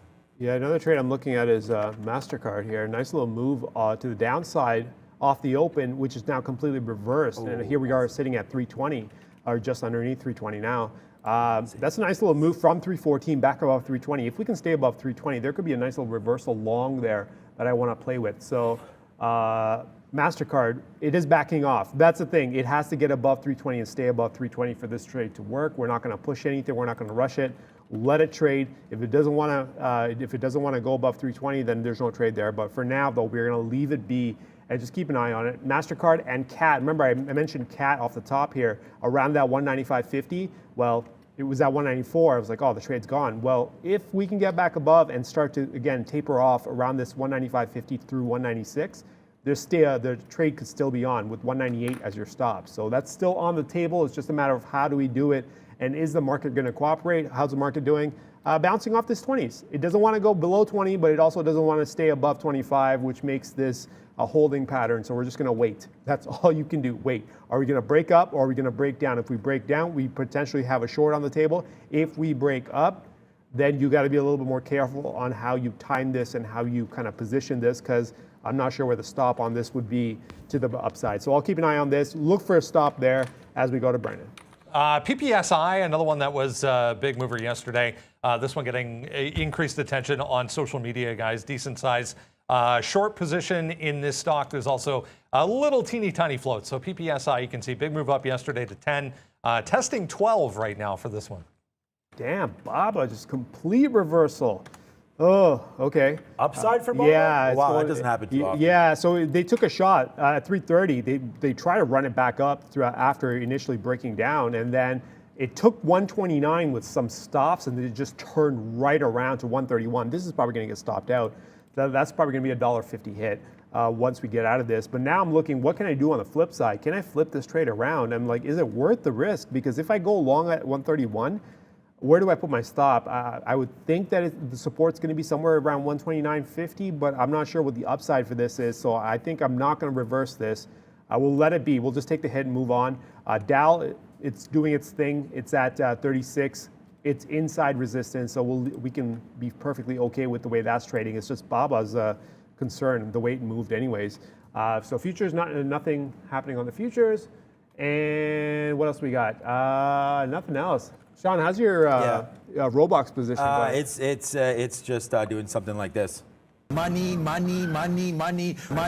that's $4 now in the money. But I am in a new position right now, and that's going to be Fisker. So my attention goes over here. As you know what's really working? First of all, there's the Fisker break. It's on our sticky note. We're going to get some out at 30 if we're lucky enough to do that. And then we'll obviously hold the rest. Just trying to take out a little piece here. You know what is working, though, like crazy right now is going to be SoFi. SoFi started to get a little choppy there in this area. So we did take out another piece at the chop high right there of 30. But now you're up to 40. So I have an offer just in front of 50. So we'll see if that can get taken out here on SoFi. We'll see, good trade here, long at 18.11, man. We talked about that. That was up to, you know what, we should just probably put an offer right here, like 42, 43, see if we can get that. And we'll see what's happening with SoFi. But so far, so good on that front. And there, did we just get that? Yes, we did. I mean, there's Fisker as well. Man, feeling like a little bit of Superman here today. As Miss V, I have to report to everybody, you may be wondering where she is. She's actually off sick today, not feeling well. Miss V will be back hopefully tomorrow, but you could see her in the chat. So let's all give well wishes to Miss V there in the chat. Thank you for doing so much work for us and continuing to be a rock for this show as well. So thank you to Miss V for that one. But there goes Fisker, man. Right up. Damn it. We should have had an offer sitting there, man. That's normally where we're getting out, at least something at 22.50s. We're always trying to get out near that 50 mark. So yeah, let's put an offer on Fisker. But so far, Arun, that looks like it's going to be a good one for us. As Roblox coming back in, we probably got a little too greedy on that, but hey, my attention's elsewhere right now. 45, we'll put an offer on Fisker. Hopefully we get touched one more time. What's up, Brendan? Halt downside here for that PPSI, guys. We just mentioned it trying to test 12. They rug pulled right through to 1030 there in a heartbeat. So halted down for PPSI. Held it down. Okay, that's what I want to talk about before Arun was mentioning about Roblox there. But yeah, PPSI, I actually was looking at that 12 area. I mean, I don't have shortable shares, but come on, load up PPSI. It's on NASDAQ. We touched 12 here a little bit. So I was sort of thinking that if you hit that 12 and you got the short, you kind of had outs here around 1240, 1250. That's what I was going to talk about. But right there, I don't know why I just halted there, but obviously some volatility to the downside. It's not going to be news pending. That's more than 10% in 5 minutes as it goes to the downside now, or I guess that was in less than a minute, but down to the downside, 1025 possible area. Now it's tapping 1028. So PPSI maybe, you might want to bid somewhere around $9 or so. I'm just thinking about where we closed yesterday was approximately 9. We did take a run. Actually, no, sorry, my bad. 760. We went up to 9 and danced around there in the aftermarket. So PPSI now on a halt. AMD is still working, man. We're still feeling pretty good about that one. So AMD, although we said that we weren't going to average in, that was going to be, looks like that was going to be a bad trade there for me on not averaging in. I mean, how many times did it come down here? I was nervous. We talked about the NASDAQ not really leading the way there, but I'm not going to do what we did yesterday.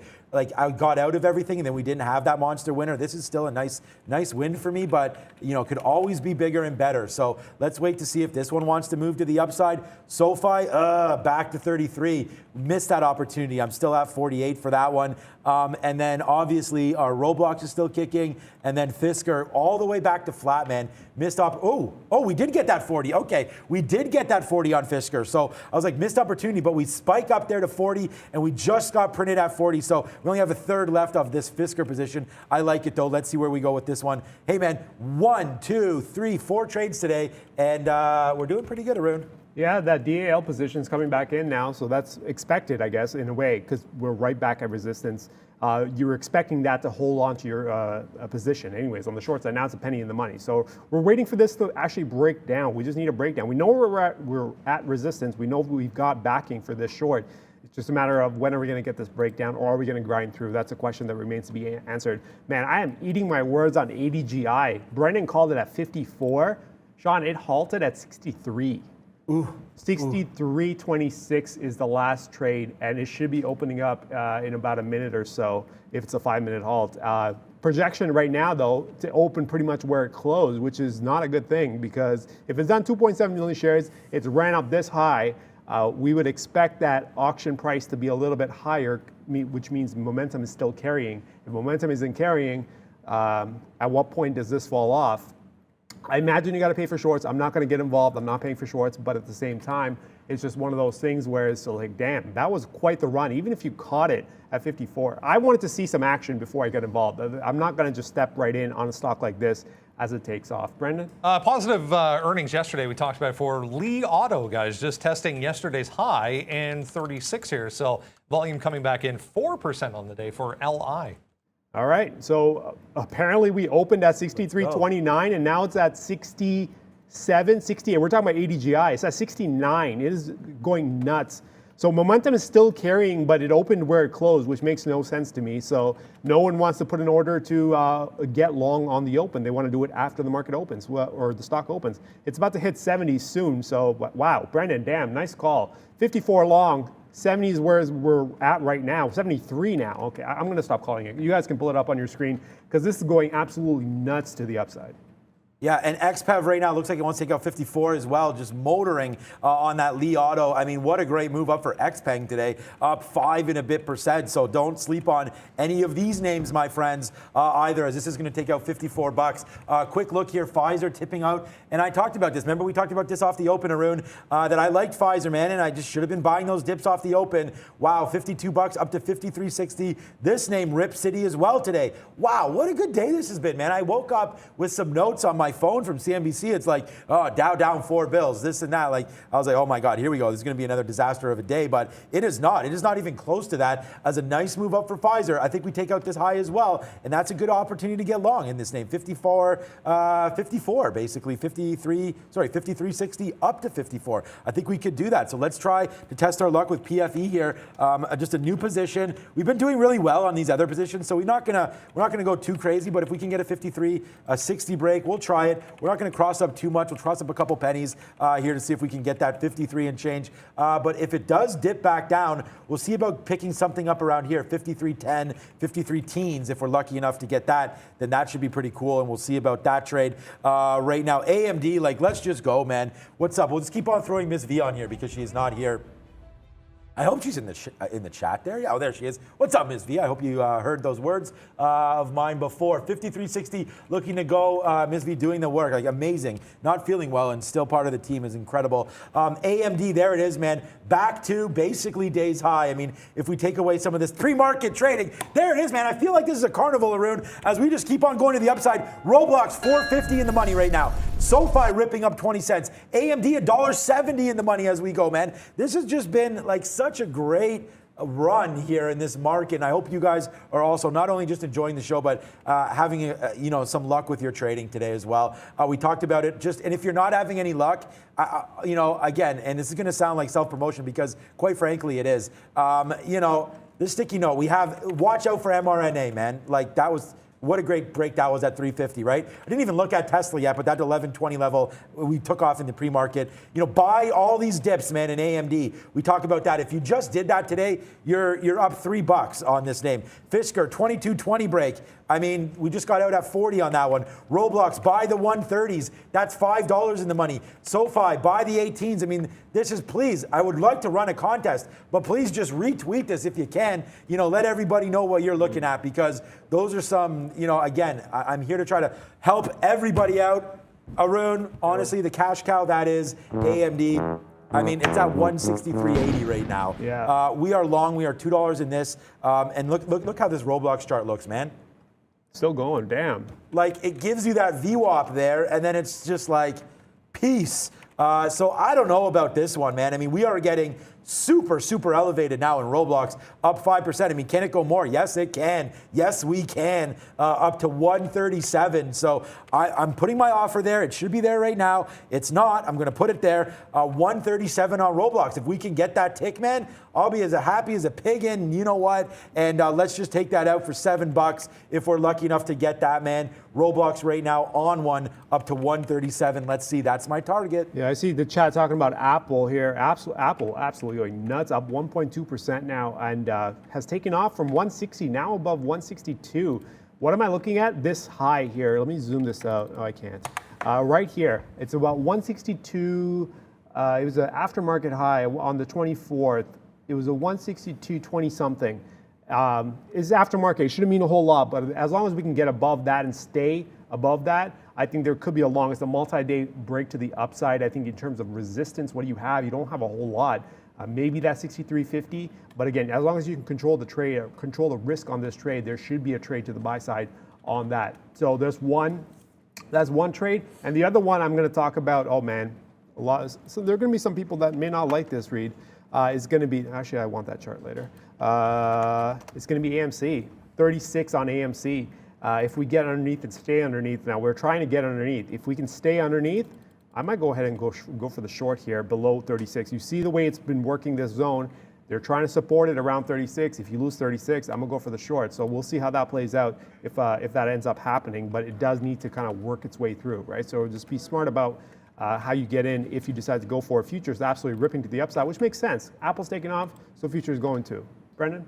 This VIR biotech guy's out with more data on their antiviral, which they are trying to get approval for COVID treatment. So VIR, not a small stock here. This 49 area, a bit of a point over here on the daily chart, but 50 obviously to come.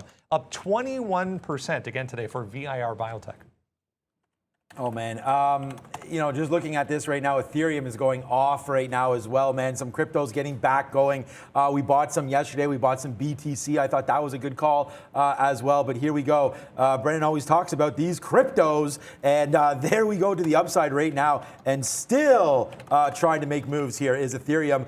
Just look at this move, just straight to the upside. Now touching 47 undy right now on ETH. So what a big mover this has been, guys. Really happy to see what's happening in this. And you can trade ETHE. I mean, that's something that I'm trying to look at right now. I'm long just briefly here on ETHE, as that's trying to go back to the upside here on this name. You could see as it goes, so does Ethereum, right? So as the other way around, sorry. As Ethereum goes, so does ETHE, another grayscale product. Shout out to our friends over there at OTC Markets, Mr. Mendel, coming on our show quite often. And we actually, last time he was here, we went to Super Chicken, so that was really fun. And shout out to Trader Pratt as well. Next time, Trader Pratt coming to Super Chicken with us, that's for damn sure. And we'll just keep going on this trade as we're looking, man. AMD now rocking, just absolutely tearing people's faces off right now, buddy. Up to $3 in the money now on AMD. Some of these dip buys that we've had were just, and I don't know why. I mean, I said why I was nervous here. The NASDAQ was going up and AMD was going down, but there it is, man, up to 164. New all-time highs. I think we did a pretty good job finally of holding something. Yeah, a couple trades. Remember that cap position, we're still keeping an eye on it. Maybe a fade is available as long as we can kind of fade out here. It needs to be around 195.50. We're there, almost there. I'm starting to see some more volume coming in on the sell side, so we'll keep an eye on this one. AMC, damn, okay, that broke that 36 marker. I was keeping a very close eye on this one, and then it just completely fell off. I'm like, okay, I still want the short now, but now I don't want to pay 70 for it, 35.70. I don't want to pay that. But I'll leave an offer out in front of 36 and see if we can't get a fill. So that's one option. We got cat short. AMC is just falling off now. Now it's 40 cents from below 35 for 60 is where it's at. So that's one. Futures still backing. Okay, it's backing off the 46.30 area on the futures. So that's one trade, and then Boeing as well. I'm keeping an eye on Boeing. Let's get Boeing here. Boeing potential. Boeing's going up, but there could be potentially a trade here. I'm just keeping a very close eye on this. Remember, I was looking at 194 to the break to the downside, but if we can maintain 196 with some strength, there could be a long as well. But I'm keeping it's a delicate trade. You either go for the short here, or you wait for the break. I'm going to keep an eye on this 196 and see how this plays out. But for now, though, I got to get my hands. Damn it, AMC. I'm trying to get my hands on AMC. It's just too far, too fast. Wait a second. What happened to my Pfizer? 53. Okay, Pfizer's all the way back down here. Just an update here. I tried to get there we go. Okay, I was going to say, thank God I got these 39s because I've been chasing this since 40.45, and I just keep on offering down, and I never get picked up. So there it is, a nice little spike back for SoFi. So again, long 18.11, out, just stair-stepping outs all the way the upside for SoFi. So far, so good, man. AMD just continues to make moves here. Really happy with that trade. Roblox almost $1 away from getting out of this trade. Really happy with the movement on that as well. So yeah, we'll just keep monitoring these positions for you as per usual. And we're going to go over to Brendo right now at the big screen. Hey guys, yeah, looks like we just got a November consumer confidence number there at 10 o'clock, 109.5 versus 110. So kind of in line with expectations. Jerome Powell, Janet Yellen also testifying this morning, Senate committee. So a heads up for some comments coming out of that. There we go. There's the NASDAQ. That's all you need to know, really. Everything else off the lows. But the NASDAQ, the first to get back into positive territory, 0.11, 0.17 for the composite and the 100 there. Everything else well off the lows we saw early on, about 0.5% for the Russell, the Dow, 0.8, 0.5% for the S&P. But we're moving in the right direction, which is good to see. Tesla, 2.5%, just made a day high there. Decent volume still coming into play here. We're back into some levels we saw last week on the daily chart there. For Tesla, we'll shift over to CCL. I wanted to mention the cruise lines, guys, because, yeah, not much of a bounce. Straight, in fact, back to the downside. We're at day lows here for Carnival, down 3.5% right now for CCL. To Sean, like Apple is just gone. It's at 192, 162.67. We were talking about it at the 20 area. It's up 40 cents now. Hell yeah. Okay, we still got the trade still looks good. It's just a matter of we're going to have to wait for a pullback for the long here. It's going to have to be around 162. Stop is going to have to be around 160. So it's going to have to be $2. I'm not going to chase the upside. We're going to have to leave it alone and see if we can grab a short or grab a long on the way back down. But I mean, I'm trying to get some shorts here on AMC. I've got that position on CAT. CAT's razor thin too. I've got that position on CAT. We're fading this 196 area, 195.50, 196 area. Dow, that position starting to move now. That's 16 cents in the money. The short on Dow at 35.80. AMC refusing to move back up to 36, but the offer is there. We'll see if we can get a fill there. Futures going towards that 35 area, 46.35. Remember, if we get above it, we got to look at potentially getting long here. It's just a matter of where's the stop. I'm thinking if we get above 35, I'm going to use 10 as a stop. If we break 10, I'll use 35 as a stop. Either go long or short above 35 or below 10. We'll keep an eye on that. There might be a trade. I mean, the way it's trading is probably going to be to the upside, but you never know how these markets go, especially with the Fed testifying. Something could come out and this market takes off in one direction over the other, right? So always be aware for headline risk at this time of day. All right, and are we getting, I don't want to be too greedy here on Roblox, but we just got missed by 25 cents for a $7 winner. So we'll wait to see if this can come upside. I'm waiting at 136.90 just so you guys can, understand what price I'm at. And I'm just going to try to take this out here. I really hope that we don't fail at this level because I've held this all the way. Will be really, really sweet just to get out right now. And on that note, you know what, man? I might just ring the Reggie right now and complete the trade for me on Roblox because if we don't get that print, then I'll be pretty upset. So why don't we just end this trade right now on RBLX and call it a day, especially if we break. You know what? We can just put a trail in through here. If we break through 136, we'll get out 135. I mean, this is going to be a good trade for me. I wish we could still continue to go to the upside. Come on, we're not too far away from getting filled right now. Maybe we just take that print. Maybe let's just take that print. Maybe if we can get that 50, we should do that right there on Roblox. There it is. We are now out of Roblox. That trade is gone. That's my number one trade right there for me. This game right to where we said it would. So I'm feeling like walking on water right now. That was, I mean, you know, that just boosted up the net right there. Roblox, we identified that 130. And again, you know, I can feel okay getting out now because, you know, even if this prints 137, I mean, we took a 136.50 there. That's pretty good for me. Why did we identify this level? It was just back in here on a 20-minute chart. Just came back right to here. I mean, this is what I was waiting for, 137. I mean, we'll take what we took and get out of there. And I mean, that's a pretty good trade. If we can, I mean, maybe if it takes out this 138, then we go to that 140, but I'm pretty happy taking this out right now, especially with the NASDAQ making this strong move here. So congratulations, anybody that hit that Roblox with us, man. That was a money bag alert right there. All right. Somebody was asking about, I'm just, off topic here. It's just, what's my thought process on staying with the BlackBerry and no social media accounts? It's just, I just don't care. There's nothing of interest to me. I stick with my phone because I just need a phone. I don't need all this other stuff at the moment. Anyways, I'm getting a new phone, but it's just one of those things where there's nothing appealing about going on social media. It's just, I feel I'm perfectly content with the way I have things right now. So I'm not on social media, and that's, for anyone who's wondering why, you know, I don't have a social media handle or whatnot, that's just it. I just don't care. That's just the reality of the situation. Future, what I do care about though, futures trades and making money. So Dow working in my favor. That's great. That's 25 cents or so. AMC refusing to get to that 36, so we're still gonna have to wait on that one. CAT just, man, it's found a second buyer here.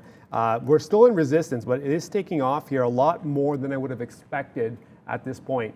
So we're gonna have to wait on CAT. It is at resistance. This gets swiped down very quickly. Let me just show you guys how CAT looks on the screen. This is what CAT looks like on the screen. 580,000 shares, 15-cent spread, and it moves quite a bit at a time. So the fact that it's out a buck, I'm not too worried about it yet. But at the same time, if this were to carry with more momentum, I'd be in trouble. So we'll keep an eye on this futures. There goes futures. Okay, now we're gonna have to keep an eye. I'm just going to wait for a little bit more trading, and then I'm going to put some orders down to get some futures contracts. Wow, it's taking off to 40? Damn, I don't want to pay 40. What is now? Futures taking off. 40. Yeah, the futures are gone, man. AMD is gone right now. Roblox is gone. And yeah, like I'm the same way with social media. Honestly, I keep showing it to you, but I'm a man of the people and a man for the show. So I'm trying to give you guys as much information as I possibly can. If I don't do it on social media, then you would be able to see it. So, I mean, I didn't even have a social media accounts before the show, and I'm just doing it for you guys. If you want me to stop the sticky note, I'll do it. So that's what social media is there, honestly, just for me to as much as I can communicate with you guys. So that's basically what it's there for. I don't even I have another Twitter handle, like my personal handle. I haven't tweeted on that one since like 2004 or something like that. So yeah, I'm with you, Arun. I'm literally just doing this for you guys and to rally the show. And I think it's been in a great opportunity. I mean, I get Kevin O'Leary, guys like that, retweeting, and it's really just for the exposure of the show and then to help you guys. So that's why I'm here, and thanks for, I thank Arun for stepping through every day for us as well. So that's been a big help to many of you traders in a lot of different things. And I know Neil would be shorting everything, and I don't think today might not be a great day for that one, but here goes SoFi. Neil's back tomorrow, so that's what I was getting at. Thank you to Arun for stepping up. But right now, here goes SoFi, man, taking out 1850 here right now, and we'll see what happens with this play. But right now, 1850 on SoFi, getting ready to get taken out, man. We defended that 18 level pretty good, so I'm pretty happy with trading so far here today. Brenda, what up? TG Therapeutics, TGTX is the symbol here, down big time, 36%, but trying to get back through. Some key levels here. 15 just got taken out there on a volume spike. They had a FDA decision go against them on a cancer treatment. So big move down initially, but trying to get higher for TGTX.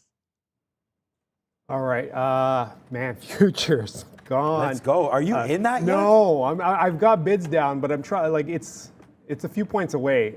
So I'm sitting in front of 35. I refuse to pay up to 40. It's just a risk control thing for me at this point. The stop on this long, I'm going to try to get it long above 35. I'll leave the order. However long it takes, until I have to move my stop, I'm going to leave the order here. It's going to sit in front of 35. The stop on this is going to be somewhere south of 10. So we'll leave that order. The risk on this trade, 25 points. Why am I willing to put up 25 points? Well, look at the upside, right? The first resistance level is somewhere going to be between 50 and 55. If I put up 25, I'm okay getting 15 at least, and then I can kind of figure out what to do with the rest as we get into that zone. But if I get 40, then I've got to put up 30 points, and I'm going to run into resistance in 10. So it's a risk adjustment thing. I like to just kind of control the risk a little bit more, so I'll wait for better prices so I know that at least I'm getting back somewhere close to what I'm putting out.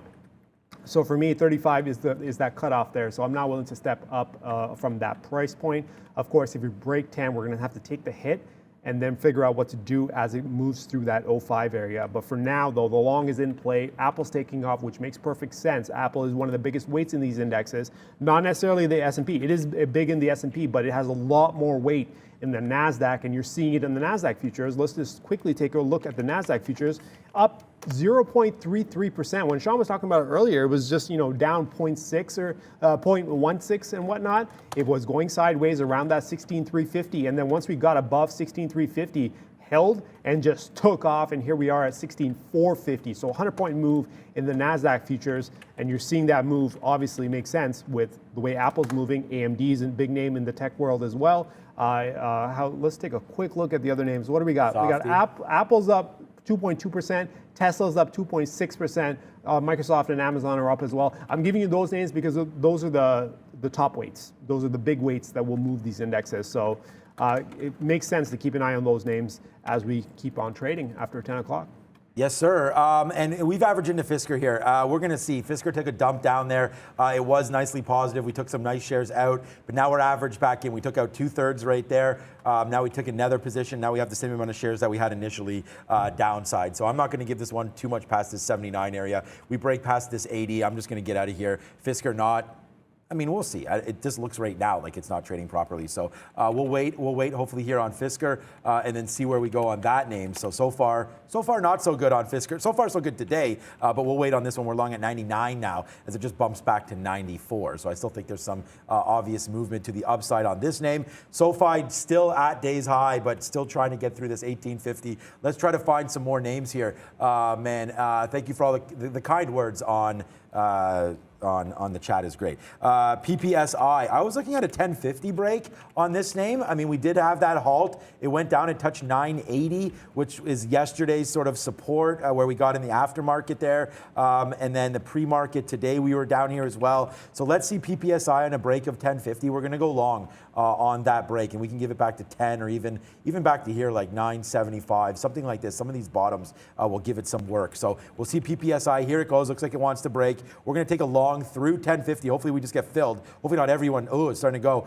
Stop that 1050. Stop that 1050 there. So PPSI on my radar right now and looking to see what it wants to do. A quick check-in. Microsoft, like you mentioned Microsoft, and it's strange because if you notice Microsoft here, Arun, it's actually like flat, if not almost down here on the day. So this is another one of those names where we're going to have to look to see, what's going on with Softy here. It looks like it's just going to be a negative day for them. And if the NASDAQ's motoring the way it is and Softy still can't get going, a little bit concerned. So we'll start a very, very small position here. We like the name, but generally we like to go with names that are either more aggressive than the market, That's normally the recipe for my success. But right now, we'll take Microsoft. We're only long right here. We're long at 25, so we're just barely out of the money.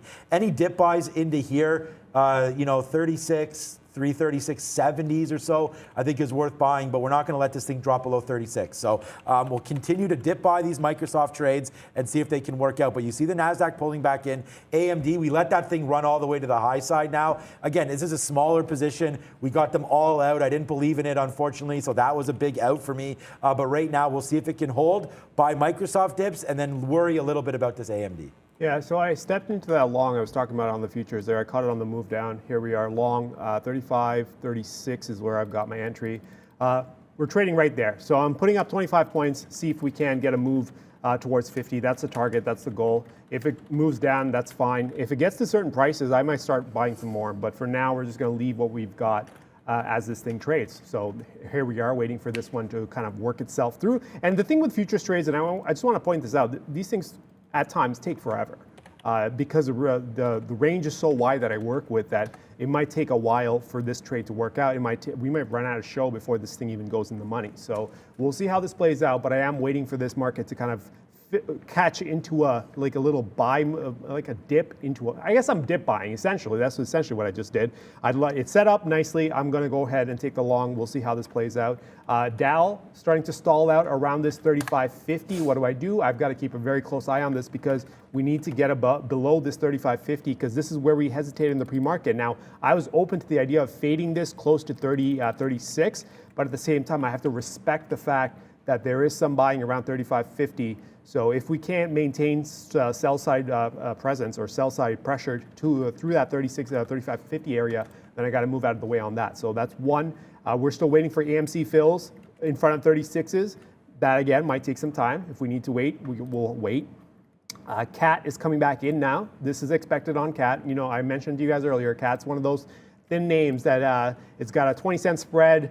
It's done 600K. If it decides to come down, it's going to lose its bid and just completely fall off. So that's one thing we're keeping an eye on as well. So here we are waiting on CAT. We're waiting on Dow. We're waiting for fills on AMC and the futures. We're waiting for this move to kind of rotate back up after bouncing. Now I'm long here at 36, like I mentioned. We're looking, this thing can go essentially to 30 and even 25 and still be fine. There's essentially no way. For anyone who's trading futures, there's so many different ways of approaching it, just like the stocks, but the future side of things, you need to let it breathe. Because if you try to momentum trade this, it is going to be a rough going of it, because it is very hard to momentum trade futures. So just be aware that sometimes these things take a lot longer, and it's different from the stocks, because stocks, when they take off, you get momentum behind them. Futures, not so much. If it takes off at some point, it's not going to get them, it's not going to have the same kind of follow through that you would expect from a stock.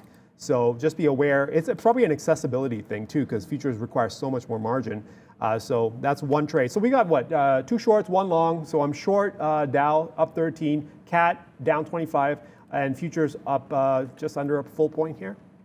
Nice, nice. Yeah, we like those full points. Those are some nice trades. Microsoft started to go upside as well, like you were talking about. The momentum in stocks can happen almost instantly, and there goes Microsoft. We went instantly into the money. We're long at 25s. We just touched 75 there, and we didn't even get out. So let's see if Microsoft still has room to go. I think we could just break through here. Well, I mean, that's 338, but if we could take out 338, then we'll be pretty happy with this trade. So we're going to watch Microsoft taking off to the upside here, see if it can still go, as the NASDAQ still trying to make some moves higher as well. So that PPSI, there it goes, man. We took the break of 1050, boom, boom, boom, out and out. So that's a loss of 60 cents there, or 70 cents, well, whatever, broke through 975. Yeah, 75 cents there on the loss of PPSI. It didn't go. We thought we would take it. Small hit, but still a hit nonetheless, as PPSI starting to go back in again, man. Apple near high a day. Wow, yeah, there's that dirty red wick. You're right. Oh, I like that hair on there, your Raptors logo. That's pretty cool.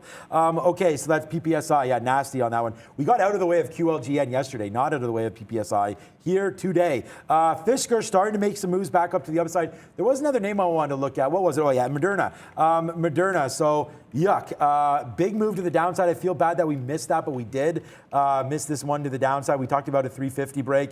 Like, that wouldn't have even, you would have had no problems all the way down here to 338 on Moderna, but now it's starting to look like it wants to get back upside here.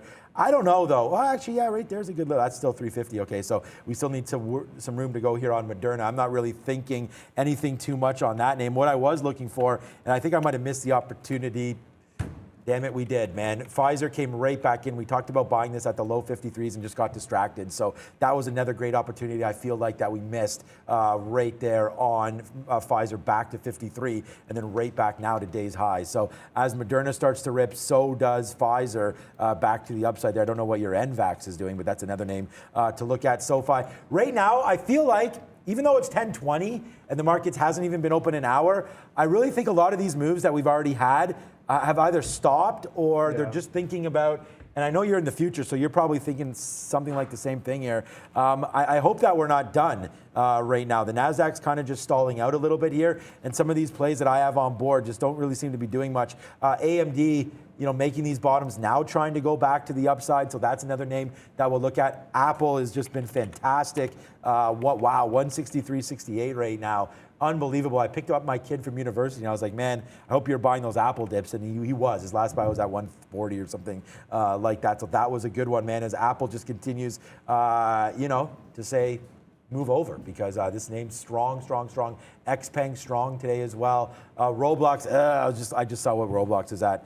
Damn it, we might have got out of that one a little too early. But I'm still super happy with this trade. Roblox, nothing but love for you up to the upside. So, hey, look, good day so far. But we haven't traded many small caps, only PPSI for me. And I don't know if you have one on board, but let's go over to Brendan right now for small cap recap and see what's going on.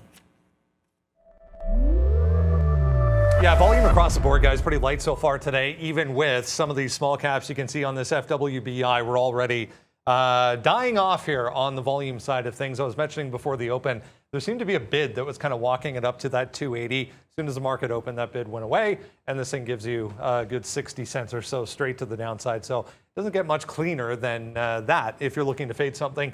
IMGN might have been cleaner, actually. Still 32% on the day. 7 was holding just before the open as support.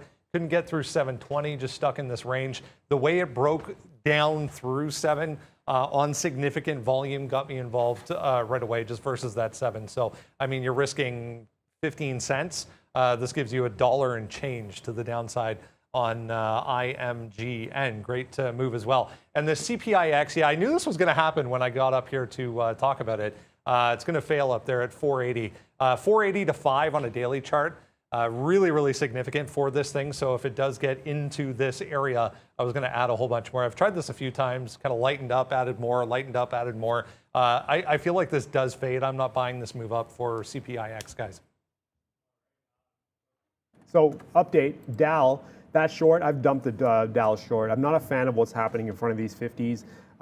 It might still go, but I don't think it's worth the risk at this point. So I'm just walking away from the Dow short. We've still got CAT, which has finally turned around for us. After trying as high as 196.50, maybe even above there, we finally got back below 195.50. Now we're working 195 evens. Again, it's still in that resistance zone, so that's something we can work with. Futures falling off a little bit now. Yeah. So here we are coming back down to the next level, which would be around 30. So that, again, like I mentioned, there's a ton of support below us, so we can work the longs, and even if it comes down, we should be okay, given what the amount of support looks like. So target's 50, we'll leave it alone and see how it plays out. Maybe if it gets above the high, which is currently, 40-something? 43 is the open after we opened, the high after we opened. So if we get back above there, I might move some stops. I don't know yet. Well, it depends on how we get back up there as well. So now what do? If we know we're out of Dow, we're waiting on CAT, and we're waiting on futures, I got to find some more positions. I see you guys talking about Apple. Let's take a quick look. One of the biggest names in the index is Apple, 163.60, stalling out in front of 164. That trade below 162 or around 162 is still on the table. It's just a matter of, do I want to catch it? Because it's going to have to be quite the move to get back down there. So we're going to have to leave it alone. If it gets down there and then slows down, then there might be a trade. But for now, I'm just going to leave it alone. Ride this CAT and futures position. Well, futures I can't do anything with, at least with CAT. As it moves through, that's something I can work with. So we'll figure this out as we get to 194. That's where I've got to start tightening up things. Because if we can't maintain 194 on this move down on CAT, then I think it's time to get out of that one. Yeah, I'm going to take, look, one more bid here on Microsoft. We should have got out at the high side there, and we took this bid, and it ripped right back to 337, and we should have got out, and we didn't. So that was definitely a big mistake there on Mr. Softy. So we'll wait to see. Hopefully that can get corrected for me here as we'll try to buy ahead of that 50 level and then see where we go. So right now, Softy, looking like hopefully a bid at the bottom will work out for us, but who knows? We took that, and we're going to wait to see now where we go. So So that is that. And now let's just continue to move on here. Pfizer, we did, there goes Microsoft. So we did get another bid down there at this 50 level, obviously 57s. So now we're going to see where we go. Oh, this is what I want to do, an update. We are out. We are out of AMD as it takes out that 25 to the downside. So there it is, man. And just like Arun was noting there, something feels weak with this market now. Yep. So obviously it just failed. And we talked about that. I mean, it was literally 5 minutes ago. I think before we went to small cap recap, I was like, these stocks aren't behaving properly. And speak about that, Fisker, looks like it may be unplugged right now as we went long on Fisker. We're loving life. Faded back in, and now it's just doing nothing. So down 1.45% on Fisker as we, again, it's a flat. In there, out. I told you we had the same. And again, this is what I'm trying to do for you guys every day and do a little bit better for you, is explain to you what kind of shares we have on and what the position sizing is. So right here, I put on the same amount of shares there as we had both of those, and I mentioned that. So there's the dump down at 80, so that's a loss of about 15 cents, and this is a win of about 15 or so cents. So we're going to be down on our execution fees today, but that is what that is, and that's Fisker, and I'll try to do my best to inform you guys when we're putting on different positions, so on and so forth. Pfizer does take out that top at 62. I actually wish I would have canceled that order, but I forgot about it. There's a lesson for everybody there as well. I like the break, but again, I feel like we missed too many opportunities down here, so I am bidding again down here. I don't want to dump this until we get at least back to 53, so this is going to be either a decent hit or we're going to hold this out for 54. I think we could still make moves to the upside as here comes Microsoft running right back up to 336.80. So what is our average price? 336.80. Okay, so we're in the money. So we'll get this out around O's again, part of it, because now we've averaged in. So we have a decent size now on Microsoft. So let's see if we could take out at least 20% or so up near 337, and then we'll work on it from there. Hopefully this market, Arun, I know you're long the futures. I'm long in the futures. Yeah, writing so out this move. Here. Obviously, Powell's testifying as well. I mean, that's a risk you take when you take this shot at this time of day on a day like today. I mean, it's just one of those things I've done. I can deal with it. In the event that it goes south, it is what it is. It's not the first time I've done this. So, okay. So not your first rodeo? It's not my first rodeo. Okay. I wanted to talk about, what did I want to talk about? There was AMC. Man, AMC. I was trying to get this short on AMC. I talked about this one, 36, and I put the offer out there, and it got as high as 93. I was sitting a little bit closer to 95, and here we are trading 35.50. So that trade on AMC is just absolutely would have been really, really nice. So do I still want it if it comes back down? Yes, but it depends on how it comes down. So we'll leave it be. I mean, that trade is gone. Dow, great timing on the exit. I think here we are moving back towards 80, which was our entry price. And then I think there's something going on with Dow around that 35.50, which you have to respect. So we'll leave that alone. And CAT, again, we got to keep a close eye on CAT as we move towards 94, because this is the area that we need to break. Apart from that, I don't see myself getting into too many other positions at the moment. The market does look like it's in a downswing right now. We're at support. Can we catch a bid? I need stocks that are catching or at support points that I can work with, maybe for a bounce. For now, though, we're just going to wait on these futures to turn around. We're long at 36. It's trading at 29.5. So that's 6.5 points out. So we're just going to have to manage that one out and see how this one goes. Nothing else. I'm not rushing into anything else. Just manage what I've got for now. Yeah, I'm debating the same thing unless I can see something here, and we're just managing that Microsoft trade, and we'll do it right there, man. We'll go money bags right here because Mr. Softy is printing one more time, man. We just got out at here we go. We just got out at 337.04 on that print right here. We got some out at 99, then we got some out at 04. Now you're going up to 07. 40 cents in the money now on a rebound for the NASDAQ. So next area right up here, we'll get out where we first got in. If we can at 25, we'll kick another piece out. And then we'll see if we can't let the rest ride here on Mr. Softy. So a nice little upside move for this name. Happy with that as it's continuing to go, man. Apple, new high of the day. Yeah, Clover. I don't even want to. I see someone talking about that. What's up, Anthony? Hope you're doing well. Yeah, what is this? All-time lows again for Clover? I mean, I don't even know what to think. Yeah, it is, man. 505 was previous lows. Clover's dead. I averaged in. It was last week, so I'm going to say it was probably 550. I mean, I can look. I doubled my position on Clover. Long around 750, average in around 550. So our average price on Clover is going to be 6 and change. So that's looking pretty sick. Just like all these crappy weed stocks, man. We'll have shout out to Weed Nation here. As there he is, Weed Batman. What's up, buddy? Yeah, CGC, the name that I like the most. I haven't bought anything. Those of you that are following some of the posts that I make on the hated social media site Twitter will know that I haven't talked about marijuana or cannabis in forever, as these stocks continue to make new 52-week lows. 52-week low for CGC, man. Every single time I look at this, it's just down, down, down. And I'm just literally sitting here and holding many, many bags of weed. I mean, I almost wish it was bags of weed. At least I can go on the street and sell that. I can't even sell this right now. I mean, it's embarrassing how this stock is trading. I'm embarrassed for anybody holding cannabis like myself. And honestly, I don't see any runway for this right now. I mean, the federales came through and they tried, but did they? And they don't even care. It doesn't look like about marijuana. Goldman, I believe it was, or someone came out with a report that this is not even going to get passed anytime soon. You may have to look to the next administration, which I thought the Democrats would be more pro-cannabis, but apparently not, as it just keeps coming down. And thanks to Kamala Harris for really screwing, I think, everybody in this space. Cannabis was really super a hot topic. She talked about it, and now getting ignored on all fronts. So I don't feel duped. I mean, I was in this name a long time ago, and you did have an opportunity to take advantage of some of the cannabis bumps. So it's on me for holding this. But wow, cannabis to the downside. Sean, tell me how you feel about cannabis. But there it is. Okay, so did we just get out? Yes, we did. Did we? Is that a 25 print? Yes, it is. So there it is, man. We're gonna spin this one more time. I know this is a little bit annoying, but people tell me it's their favorite. Money.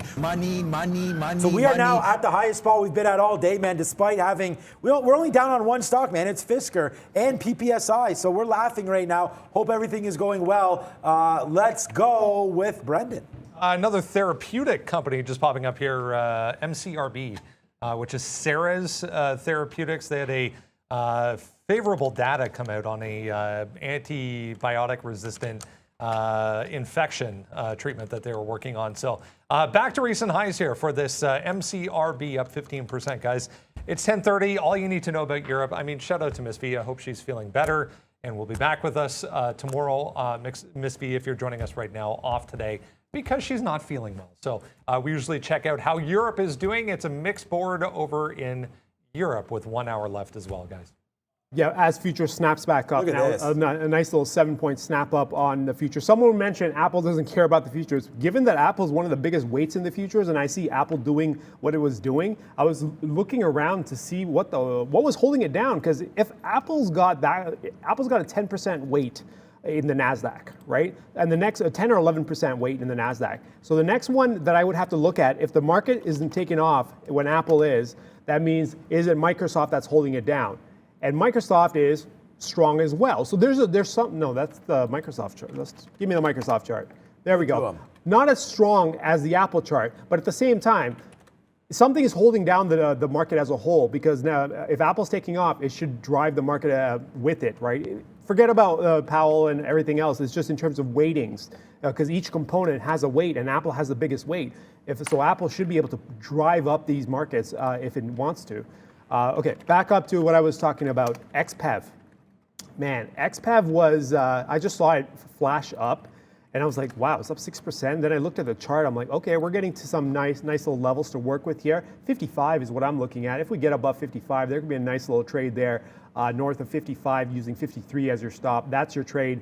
Let's see if we can get that breakout. I'm just going to put an alert out. I don't want to trade it until we get to that point, but if we do get to that point, I definitely want to be a part of that 55 break to the upside. There we go, alerts in, and we'll leave it alone. That's it. 55 to the upside, or 53 break, 55 long with the 53 break. That's going to be the trade. And CAT, I think I'm going to have to walk away from CAT. CAT is not cooperating. Remember, I wanted to keep an eye on CAT as it approached 94. If they support this, then I don't want this. And it definitely looks like there's going to be some support here. So I'm going to have to get my hands on an exit here somewhere. There we go. Okay. So I'm just going to walk away from CAT, take the hit. I don't want to be part of CAT.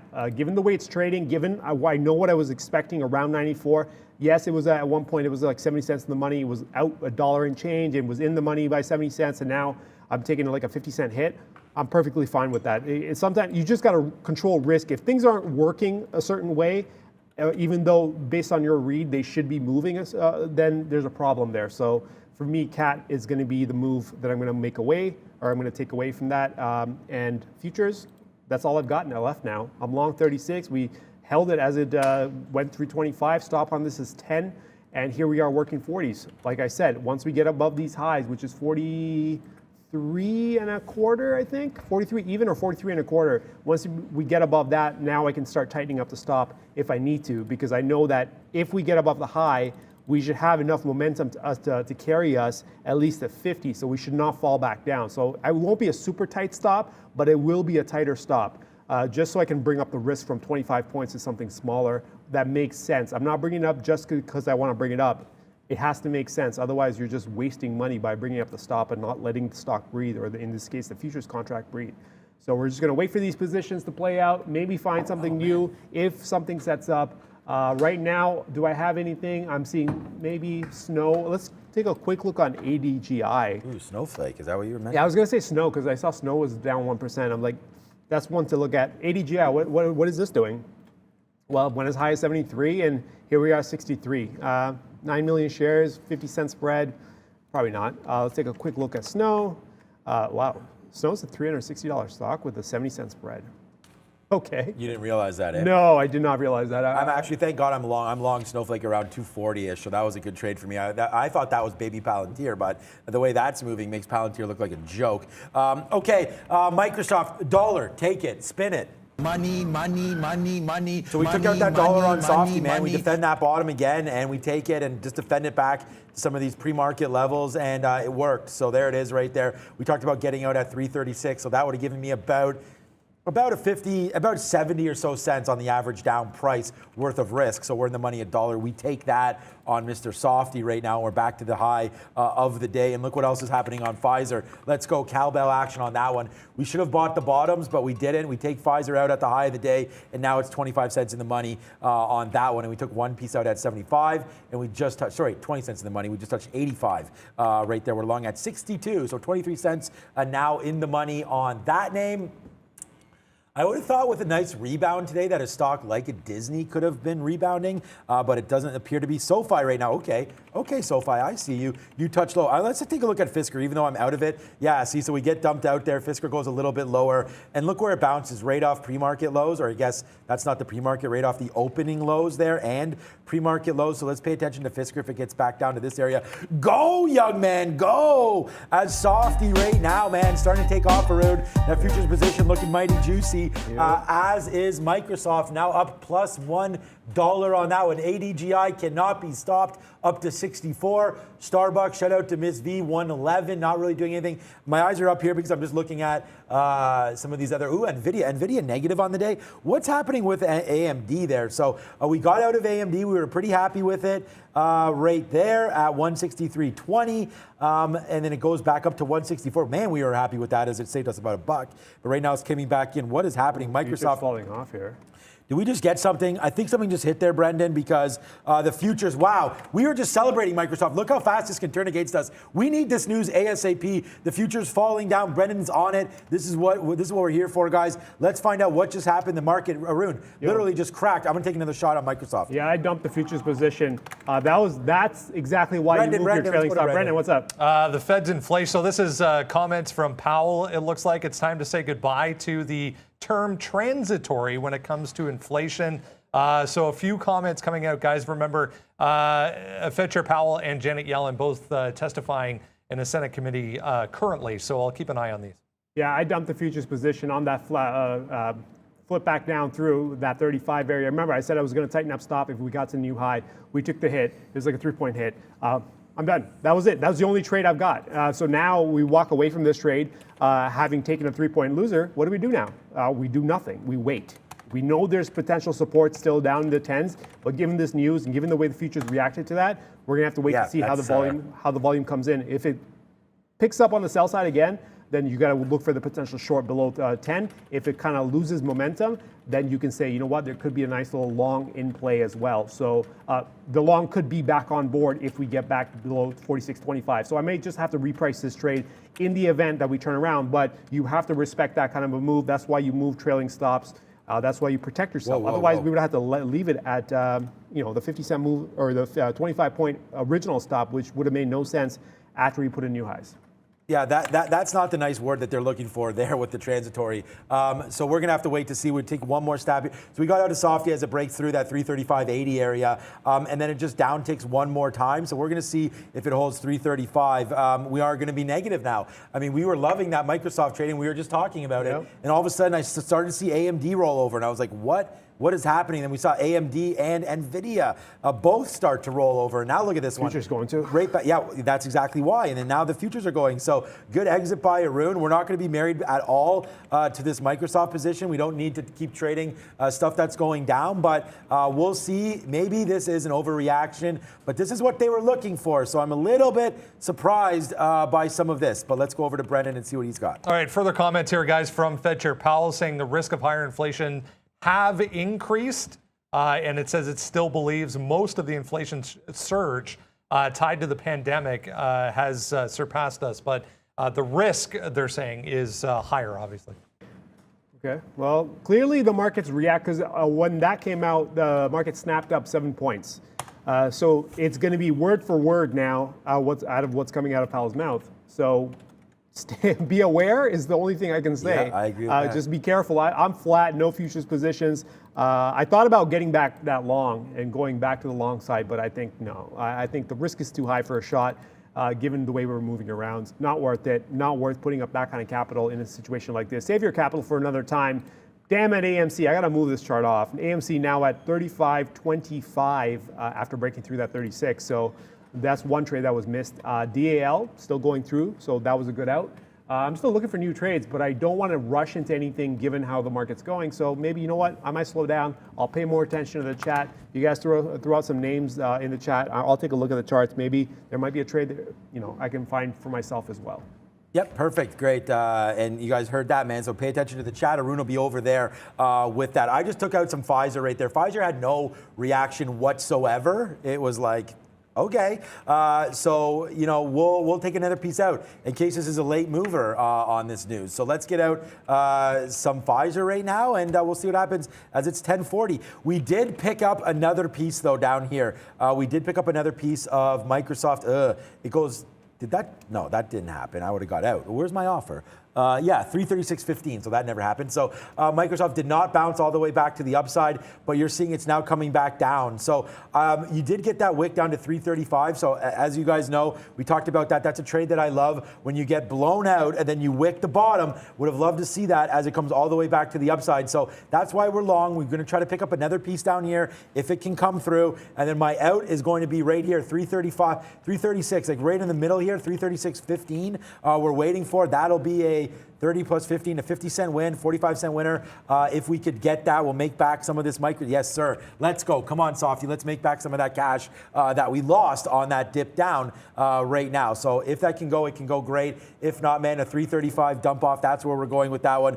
Very surprising that labor force has moved sideways. Yeah, I thought the labor force would be going up. Come on, give me this print. Just one more print, and we go to Brendan. Let's go to Brendan now. You guys know where we're at, 336.15. What's up, B? Yeah, just quickly, guys, if anyone's wondering exactly, what all that means, transitory means that inflation is temporary, and because of an event, in this case, the pandemic, if they are removing the word transitory, that means that they now believe that inflation is maybe a longer-term issue and here to stay, guys.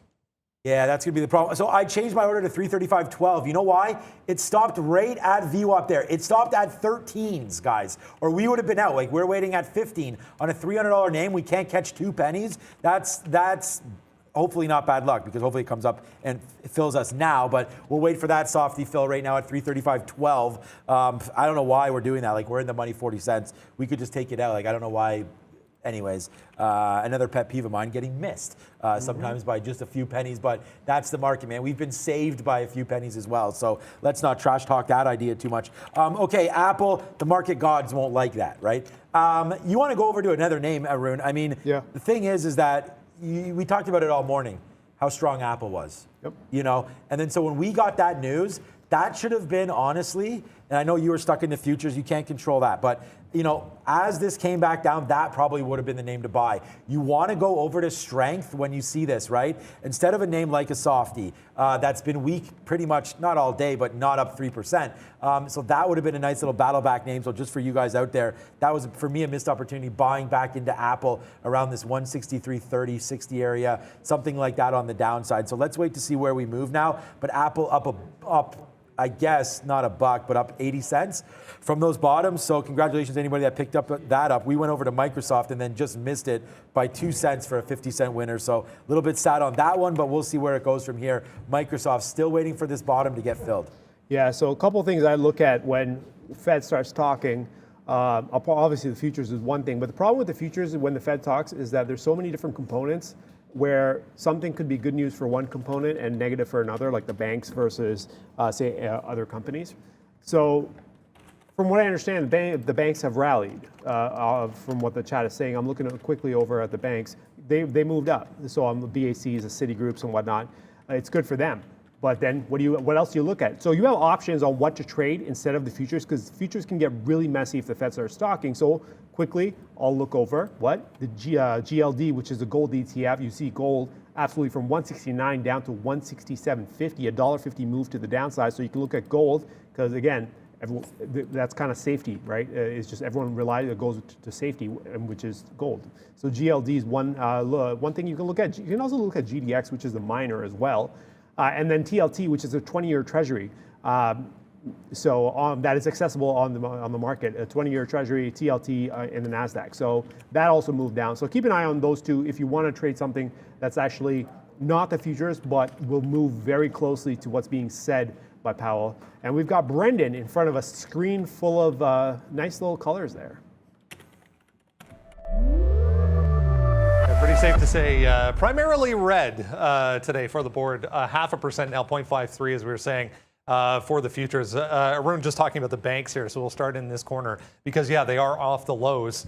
This was actually up here when I first walked up here, so we're seeing a bit of a shift as far as the selling is concerned on those comments. Some of the consumer discretionary names, including all of the travel sector in the red. So all of the hotels and all of the websites, travel-related websites and cruise lines. Back to the downside today. Durable goods, we talked about a few of them briefly there. There's Under Armour leading the way as it typically does, 3.5% now to the downside. Retailers, Gap, if you're wondering, leading guys, 5.5%. DLTR caught a downgrade today as well, but down 3.6%. But some of the banks were already very, very red on the day, trying to get back to the upside. On this side, communication stocks, under pressure today. Discovery here leading the way, 4%. There's Twitter right beside it. We were wondering about Twitter and how it would bounce back today. Not so much. Down 3%. Viacom with a headline in the pre-market. They're still in the red as well. Tech stocks are, for the most part, red, but there is some positivity coming through in the form of Apple here, 2.5%. IPGP, Xilinx, and a few of the other semiconductors back in positive territory. But other than that, there's not a lot offsetting an otherwise pretty weak market. Now 0.6, guys, for the S&P. Back to you. All right, future sliding back down. Okay, now, again, this trade is not over. I still have, well, there's still an opportunity for a long, but not right now. You gotta wait. You cannot deny the fact that there's resistance here. There's sell side resistance above 30, and then the futures, when the Fed came out, the market decided to take a nosedive here. So there's definitely more action above 30. Remember, we originally said 35 was a break. It looks like that range, that idea, is just got to get pushed up now. Now it looks like 45 is going to be higher, so I'm probably going to have to push it up to 50 as the new level. We're going to leave it open. There could still be a long until we break 10. I'm going to hold that idea of a long. I'm going to keep that idea of a long still on the table.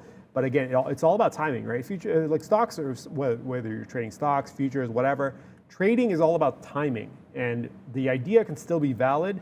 You just got to time it right. Right now, it's not the right time for a long, but it's still in the zone. It's still in that area where it can still be bought. So we'll leave it alone and see how this plays out. We're noticing that gold is moving back to the upside, so a little reversal here in gold. One name that I want to look at here is SE. Nicole Harris, I saw you when you put this earlier. I put it up on my radar as well. SE as it breaks through 290, an area I want to work with. If we can get underneath 290 and stay underneath 290. Look at the level 2 though, 63 by 89, 30-cent spread, 1.4 million shares on the day. It's going to be one of those names you want to see it trade. It's too easy to tick down through 290 and not mean a whole lot. So wait for it to trade through this 290, wait for it to maybe bounce a little bit, and then go for the short if it's there. It could easily snap back up, at which point you're gonna have to leave it alone. But as this goes down, futures are also sliding. So that's the thing you gotta keep an eye on as well. If this were to snap back up when the futures moves back up, then you got a problem. But if this keeps going when the futures go sideways, then there's clearly enough sell side strength to keep this below 290. So that's what I'm looking for as well, relative weakness compared to what the futures markets are doing as we break 46.20 on the futures. Again, 46.10 is the bottom end. If we get below that, I'm gonna look for some shorts. I just don't know where I'm gonna put the stop on this thing. If I find a short though, that's the only problem. The way it's moving, there's not really any good stops to work with. So we're gonna leave it alone, maybe no shorts just yet. Keep an idea for the long still on the table, but I mean, there's not a whole lot. And damn it, AMC, breaks 35 now, 34.90 on AMC. Down 5 points? It would have been a nice, 35.93 is the high. I was waiting a couple pennies higher than that.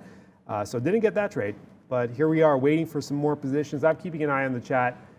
Just be aware, guys, it's the last day of the month with the rebalance being done on the MSCI. So that brings volatility. Then you have Fed, you have extra, more volume coming out. So there's a lot happening today. Just be careful as you trade. Futures sliding through 46.13. What's the NASDAQ? Let me take a quick look at NASDAQ because everyone seems to trade. Everyone trades. Oh wow, NASDAQ took a nosedive, almost down 150 points on the NASDAQ. Everyone trades this one. But I do want to say one thing though. As exciting as these big flashy movers are, like the big tech names that move a lot, the NASDAQ futures contract is very, very tough to trade. I've traded it before. It is extremely tough to trade. You can see the level 1. There's like 1 or 2 contracts. It moves like 100 points at a time. It is dangerous to trade. If you want excitement, if you're feeling a little, feeling that inner gambler come out, just go on the NASDAQ and take some shots because you will be in or out of the money very quickly. But for me, who likes to kind of position up, there's no way I can step into that. But just be aware though, if you are looking at the NASDAQ, it looks like that 250, that 16,250. If we break that, you're gonna have that whole 16,300 all the way up to 16,350 area to work as resistance in the event that we actually keep on going. Markets, okay, so now that long idea that I had above 46.10, that's gone because 46.10 just broke. Now we're at 46.08 and sliding. So now we're gonna just remove this line. No way longs are on the table. There's no other levels. 45.75 is the bottom end. We're gonna have to wait for this market to trade up a little bit more. We've got about 45 minutes before Europe closes. Keep in mind, Europe closes at 11:30 Eastern time. That brings volatility as well as Europe finishes up their end of the month. So just be aware, guys, volatility coming in, another batch of volatility and volume spikes coming in about 45 minutes. Yeah, big sell program hitting now. I think you're right there, Mark.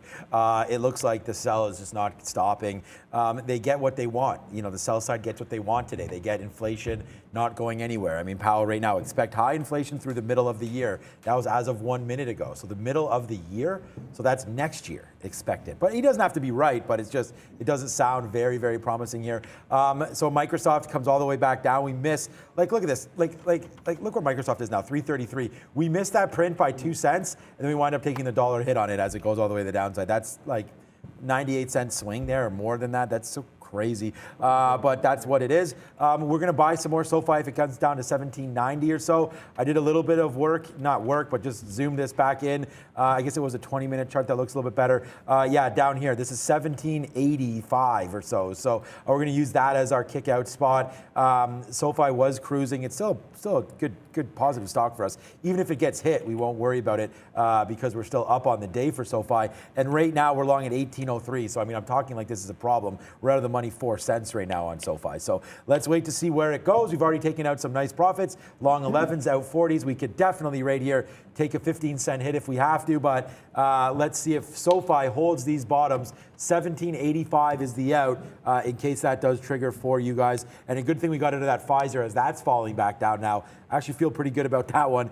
We got out of the way. So let's go over to Brendan right now with Happening, or is this called Happening Now? This is called Money Talks. Let's see the US dollar and what these cryptos are up to.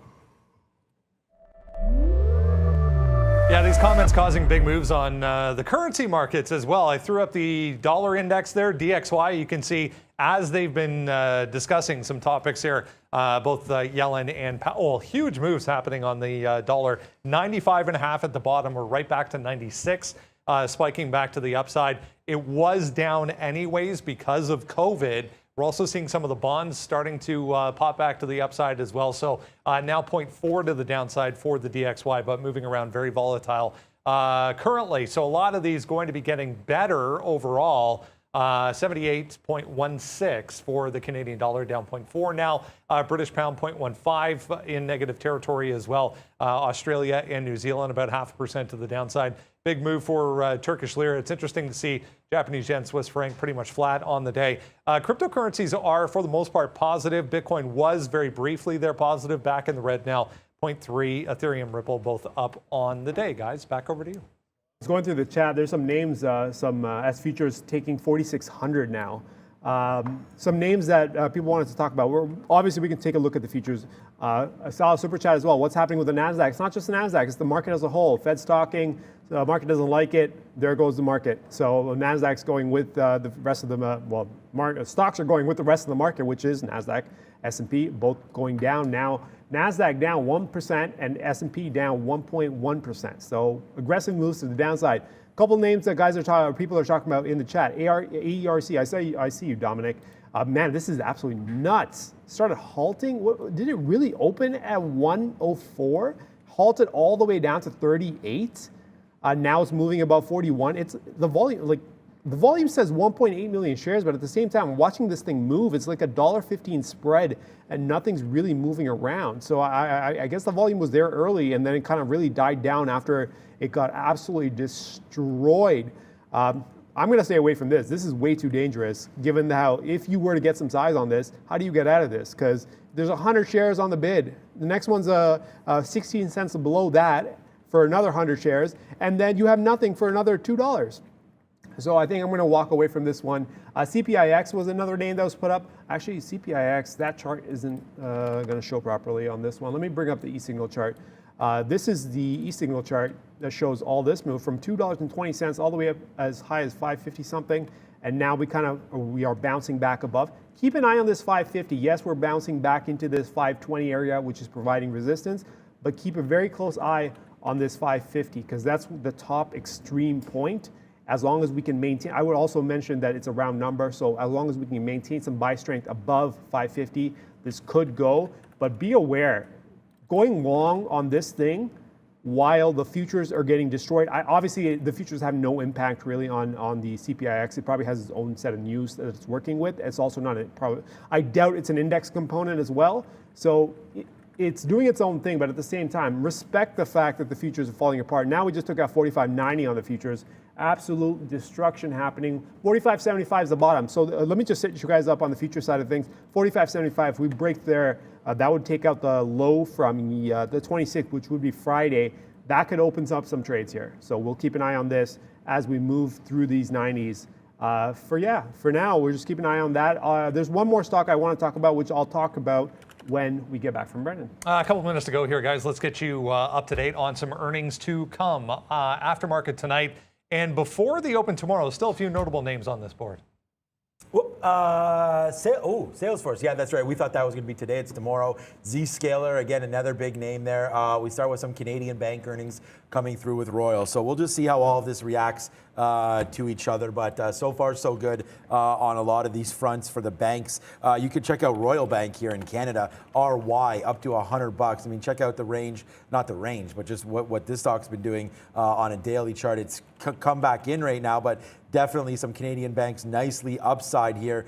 Getting hit on, obviously, variant concerns, but I like some of these plays. We'll see what they have to say. Hopefully good, man. The Canadian dollar's held up pretty high, which is pretty unbelievable, but we'll wait to see what happens here. 98 and change looking like a spot for Royal Bank. And then I know you want to talk about a stock, so I'll give it to you in 1 second. I just want to look at, come on, Salesforce. CRM here. Wanted to see what that was doing, because this is a name that we should be in, but we're not right now. Salesforce, is this the daily? Yes. Okay, so it already ticked as high as 310. So again, another interesting name for us here, Salesforce. I don't know what they're going to say because this is an interesting name that really shouldn't be affected by supply chain. So I think Salesforce is a buy down here near 270 if they have a bad report. But what name did you, want to talk about? RNXT. That's somebody put it in the chat. RNXT absolutely going nuts here from 750. Now it's trading at 945. So momentum-wise, there you go. There's a name to kind of watch for the rest of the day. Absolutely to the nuts to the upside. So that's one name. CPIX still going towards 520. Futures still working with 45.90 to the downside. CAT finally turned around. Okay, well, that doesn't help my case because I've already gotten out of CAT. I just want to say one thing though. People are like, "Oh, we'll see you next week." Well, no, I'm here on Friday, guys. I'm covering for Sean, I believe, on Friday. Yeah, sure. I think. Anyways, I got a whole schedule of these guys taking days off. So I will be in for somebody, whether it's Sean or Neil, not sure, but I will it's me. It is you, okay. So I'll be here on Friday, and you're going to see a lot more of me as December rolls around, and everybody, these guys work hard, so it's about time they take their vacation. So the guy that fills in, this guy right here. So you'll see me about 2 to 3 times a week as we go into the end of the month. And I really hope that the traffic is a little bit better for you, Arun, because we do appreciate you coming through, and of course that does, really suck. That what you had to go through today. But thank you for coming through. Look, it's been a fantastic day again today. Unfortunately, some of those dips took away. We're still going to be positive today, but some of these dips did take away some of that cash. Wow. Wow. Okay, I keep saying wow, but look at what Roblox did there. I mean, talk about getting hit back downside right there. That out's going to look like it was a good one, but now you're right back into 130. We could test this long one more time. Not a bad opportunity to do that. I think we'll do that right now. See if we can get it. There we are. We're now long 130.08 on Roblox, right back into that 130 area. I'm going to test this. What was that bottom? 129.50. That's about as much as I'm going to give this. You break 129.50, we're gone. But right now we're going to wait on Roblox and see what happens, man. It should be a good one. We're expecting a nice show from Trader Brad. Hopefully I'll be able to come in a couple times there, fill in for Miss V as Memes and Movers getting ready to rock and roll. Me and Aruna will be back. Here goes Roblox. There it is, right there. So again, this is going to be good. We can talk about this on the trade of the day as the market just saying no thank you to everything right now, continuing to move down. What a nasty, Arun. Yeah. We were up. Yeah. You know that. You were trading the futures. We were up nicely, and now it's like crack city. See ya. To downside moves right now happening. So hopefully everyone can be safe. Enjoy everything, man. Like I said, we're going to be back coming soon. Back to you guys at 3 o'clock. At 2 o'clock. But for now, we're ready to rock and roll. Thanks, Brendan. A fantastic show. Thank you to everybody for watching. Let's throw it over to my main man, Prad, with Memes and Movers. Welcome to Memes and Movers. I'm your host, Trader Prad. We were missing the beautiful Miss V today, but we're here. I'm going to be here for the whole show. Actually, let's move right into the stock market. 158 on AMD. There had some size on 158, so I'm just going to go try taking the long in front of that. And we'll see if we can scalp some from some longs in front of that exactly. I tried to go long in front of 159 or so, but as soon as the stock did go to 158, it dipped just